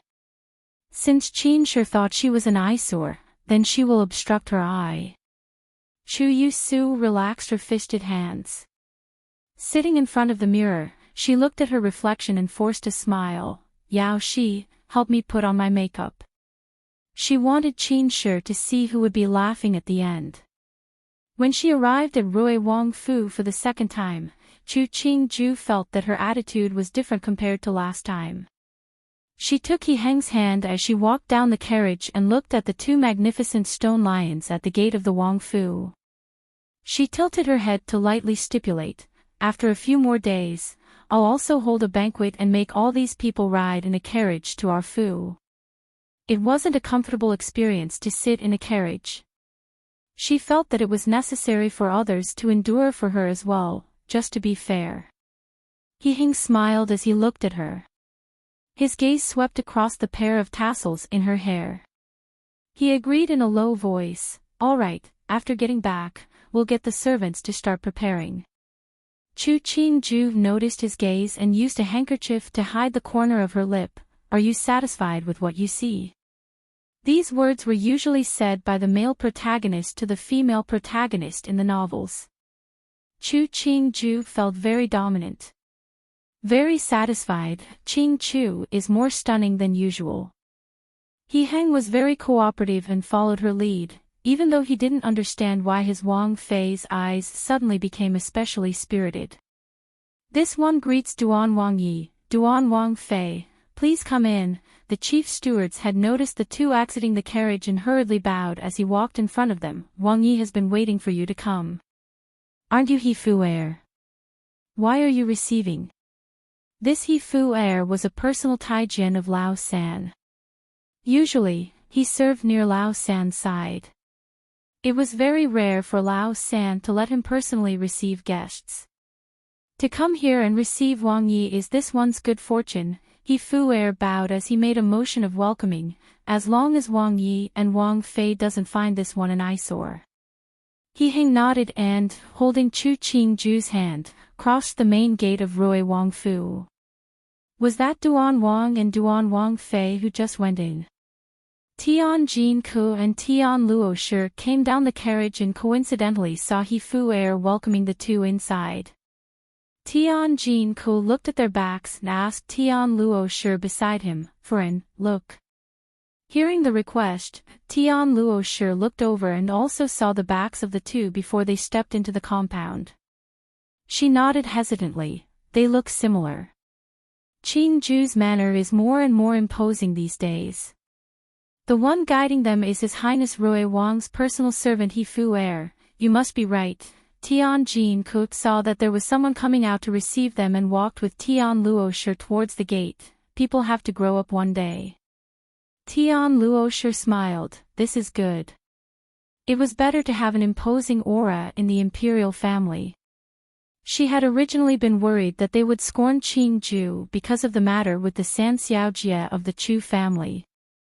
Seeing that Qing Ju was living well, she could now rest her worries. Thinking about what the Chu family had done, Tian Luosher couldn't help but frown. They were a somewhat honorable family. How did they have the shamelessness to do such a thing? It wasn't that their lives were at stake, so why go to become a Jie? Was it because being a Jie for a Wang Yi meant that she became a rank above the rest? In this Jing city, a daughter of a duke pursuing to become a Jie. Even if the other was a Wang Yi, it was still a laughingstock. He Fu Air dropped half a step back as he walked behind Xian Chang Xan, Ming He and the rest. He looked at the back figures of Duan Wang and Duan Wang Fei. He couldn't help but sigh. If his Wang Yi and Wang Fei could be as intimate, he would have a much easier time as a servant. This Duan Wang Fei was really beautiful and Duan Wang was really willing and generous. That jewel on the hair comb was that bright. How many good things were cut up to create such an effect? But women, they had to be like this to have flavor. He might be an impotent Taijian, but he was at least half a man. If Duan Wang Fei had even stronger tactics, there would be no space for the Cheshire of Duan Wang Fu to survive. After he guided the people to their destination, He Fu Air perceptibly retreated. Before he left, he received a pouch bestowed by Duan Wang Fei. Even though it wasn't anything rare, but at least she had looked at him, a Taijian, didn't she? By this time, there were members of both sexes present in the pear tree forest. After they heard the Taijian announce the arrival of Duan Wang, they stood to welcome him. He Yuan and Qin Bai Lu personally took a few more steps forward and waited at the entrance for the two to come over. The instant she saw Chu Qingju, the smile on Qin Bai Lu's face became colder. She had always had looked down on women that only knew how to dress but didn't have anything of value inside. But Chu Qingju had to appear each time more beautiful than the last time they met. When some women wore a dress embroidered with 100 flowers and butterflies, it was gaudy. Others, however, looked stunning. He Yuan's gaze swept across Chu Qingju beside He Hing, his eyebrows slightly moving. Just a few days, and his Ursa seemed even more beautiful. Noticing He Yuan's gaze, He Hing carelessly released Chu Qingju's hand. He took a step forward, managing to walk directly in front of Chu Qingju and smiled as he greeted He Yuan. "We are disturbing San Daimai today. Ge is too polite. Why don't we have a drink?" He Yuan made a sweeping motion, indicating for He Hing to walk on his left side. Even though the banquet hadn't been intentionally divided, the men were gathered on the left side drinking while the women were on the right side, drinking tea and eating pastries. Each side were occupied with their own amusements. He Hing's smile didn't change. "Then Yu Xiong will respectfully accept." He commanded Mu Jin and the others, "Serve Wang Fei with great care." "Yes," Mu Jin and the others bowed. "Wang Yi, please rest your heart." He Hing nodded and started to walk with He Yuan to the already prepared tables on the left side. Very quickly, the male guests, who had already arrived, moved forward to greet him. After a ruckus, the He brothers finally managed to sit. Ge has become more attentive to your people. He Yuan raised a wine cup to him, taking a sip. No wonder Jing City is praising Ge and Ursa as one of those rare good couples. Sandy is drunk, He Hing mimicked the other in raising a cup and taking a small mouthful. It is expected for men to be good to their own people. How is it worth to be talked about? He Yuan's lips curled, his gaze unconsciously starting to search for the figure of Chu Shi. He caught a glimpse, but before he could take a closer look, a wine cup appeared in front of his eyes. Sandy's Fu has such beautiful pear flowers. Let's drink another cup. He Hing smiled with narrowed eyes as he raised the wine cup. Such beautiful scenery. If we don't drink to it, it will be such a waste. That's true. He Yuan turned his eyes away and smiled as he drank with He Hing. Chu Qingju was going to sit down with Qin Bailu, but seeing Tian Luoshi had also come, she turned and walked a few steps towards her. Coming up to support her, she exclaimed, "I didn't see Jomu before. Otherwise, I would have come in with you." Tian Luoshi gave a gentle smile and held hands with her as they walked to the tables. She patted the back of the hand, saying, "Wang Fei was walking at the front. How could you know what was happening behind?" The other womenfolk came forward to greet Chu Qingju, their eyes admiring and shocked as they swept across Chu Qingju's entire body. They couldn't help but be moved. Once Duan Wang Fei appeared, all of them seemed to pale in comparison. Even Rui Wang Fei seemed bland as she stood to the side. Qin Bailu noticed the gazes of the other womenfolk, her smile becoming strained. Hearing the servant report that Jin and Princess had arrived, she turned to welcome the princess. She didn't want to look at Chu Qingju, and also, she didn't want to stand next to her. Daimai has already arrived. When Jin and Princess came in, she smiled as she walked to Chu Qingju and Tian Luoshi. She examined Chu Qingju thoroughly before exclaiming, "In the past, people described beautiful women by peerless or exquisite. Ben Gong always thought it was just exaggerations, but seeing Daimai, I feel that the praises can be true. Such a stunning and peerless beauty. Jie, stop mocking me with so many people present. Otherwise, I can't go outside anymore." Chu Qingju acted along, and lowered her head. "You think that I am an easy target, so you're purposefully embarrassing me. Don't be angry. If this beautiful face won't come out anymore for Ben Gong to look at, Ben Gong will have no desire for food or sleep." Jin and Princess bowed. "Jie will say sorry to you right now, so my good Daimai, don't be angry. Where did this lecture come from? So frivolous and outrageous." Chu Qingju pretended to gently push Jin and Princess and then acted embarrassed by hiding her face as she sat down. When the womenfolk standing nearby saw the scene, they all hid their smiles. But inside, they were all shocked at the intimacy between Jin and Princess and Duan Wang Fei. Rui Wang Fei, sitting nearby, didn't seem to be even part of the same family. "Beauty, don't be angry, don't be angry.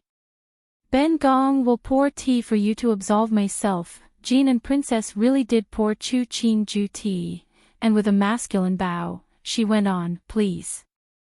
Chu Qingju instantly smiled as she raised the teacup to take a drink. "It isn't bad.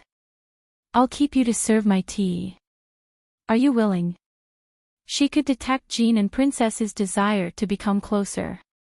Even though she didn't know what the other's objective was, it was clearly not malicious, so she was happy to receive the goodwill. How can I refuse a beauty's wish? Jin and Princess' smile became even brighter. Qin Bailu looked coldly at the interaction between Jin and Princess and Chu Qingju. An icy smile appeared on her face. Wang Yi told her to become intimate with Jin and Princess, but once the princess came, she moved closer to Chu Shi. What could she do? Once most of the guests had arrived, Qin Bailu announced, "Today is such a rare occasion for everyone to honor our Fu with your presence. Our Fu has prepared some songs and dances for everyone to appreciate. I hope everyone would enjoy." When she finished, she clapped her hands. Everyone saw a plainly dressed woman come out, holding a Jiao Wei zither in her hands. After this plainly dressed woman sat down, everyone didn't know what expression to show. Because this woman was the third daughter of the Chu family. This Chu Sangunyang could be considered to be Duan Wang Fei's sister. Rui Wang Fei letting her come out to display her talents like this, was it to embarrass Duan Wang and Duan Wang Fei? Chu Qingju ignored the eyes on her. She smiled and commented to Jin and Princess and Tian Luoshi beside her, "This tea isn't bad. The fragrance lingers in the mouth, not common at all." A long time ago on the boat, He Yuan had played the same ploy. Now Qin Bailu was also doing it. Didn't these two have any other tactics to attack their opponent? This type of attack, to her and He Heng, it was all ineffective. Hi, one of the 4 famous zither in Chinese history, you're tuning into the LoveLore Library YouTube channel. We're so grateful for your support, and don't forget to subscribe to join us on this incredible journey through captivating stories. Your generosity through donations truly makes a world of difference, as it's the primary source of revenue that allows me to expand and enhance this channel for you. Thank you from the bottom of my heart for being a part of this adventure.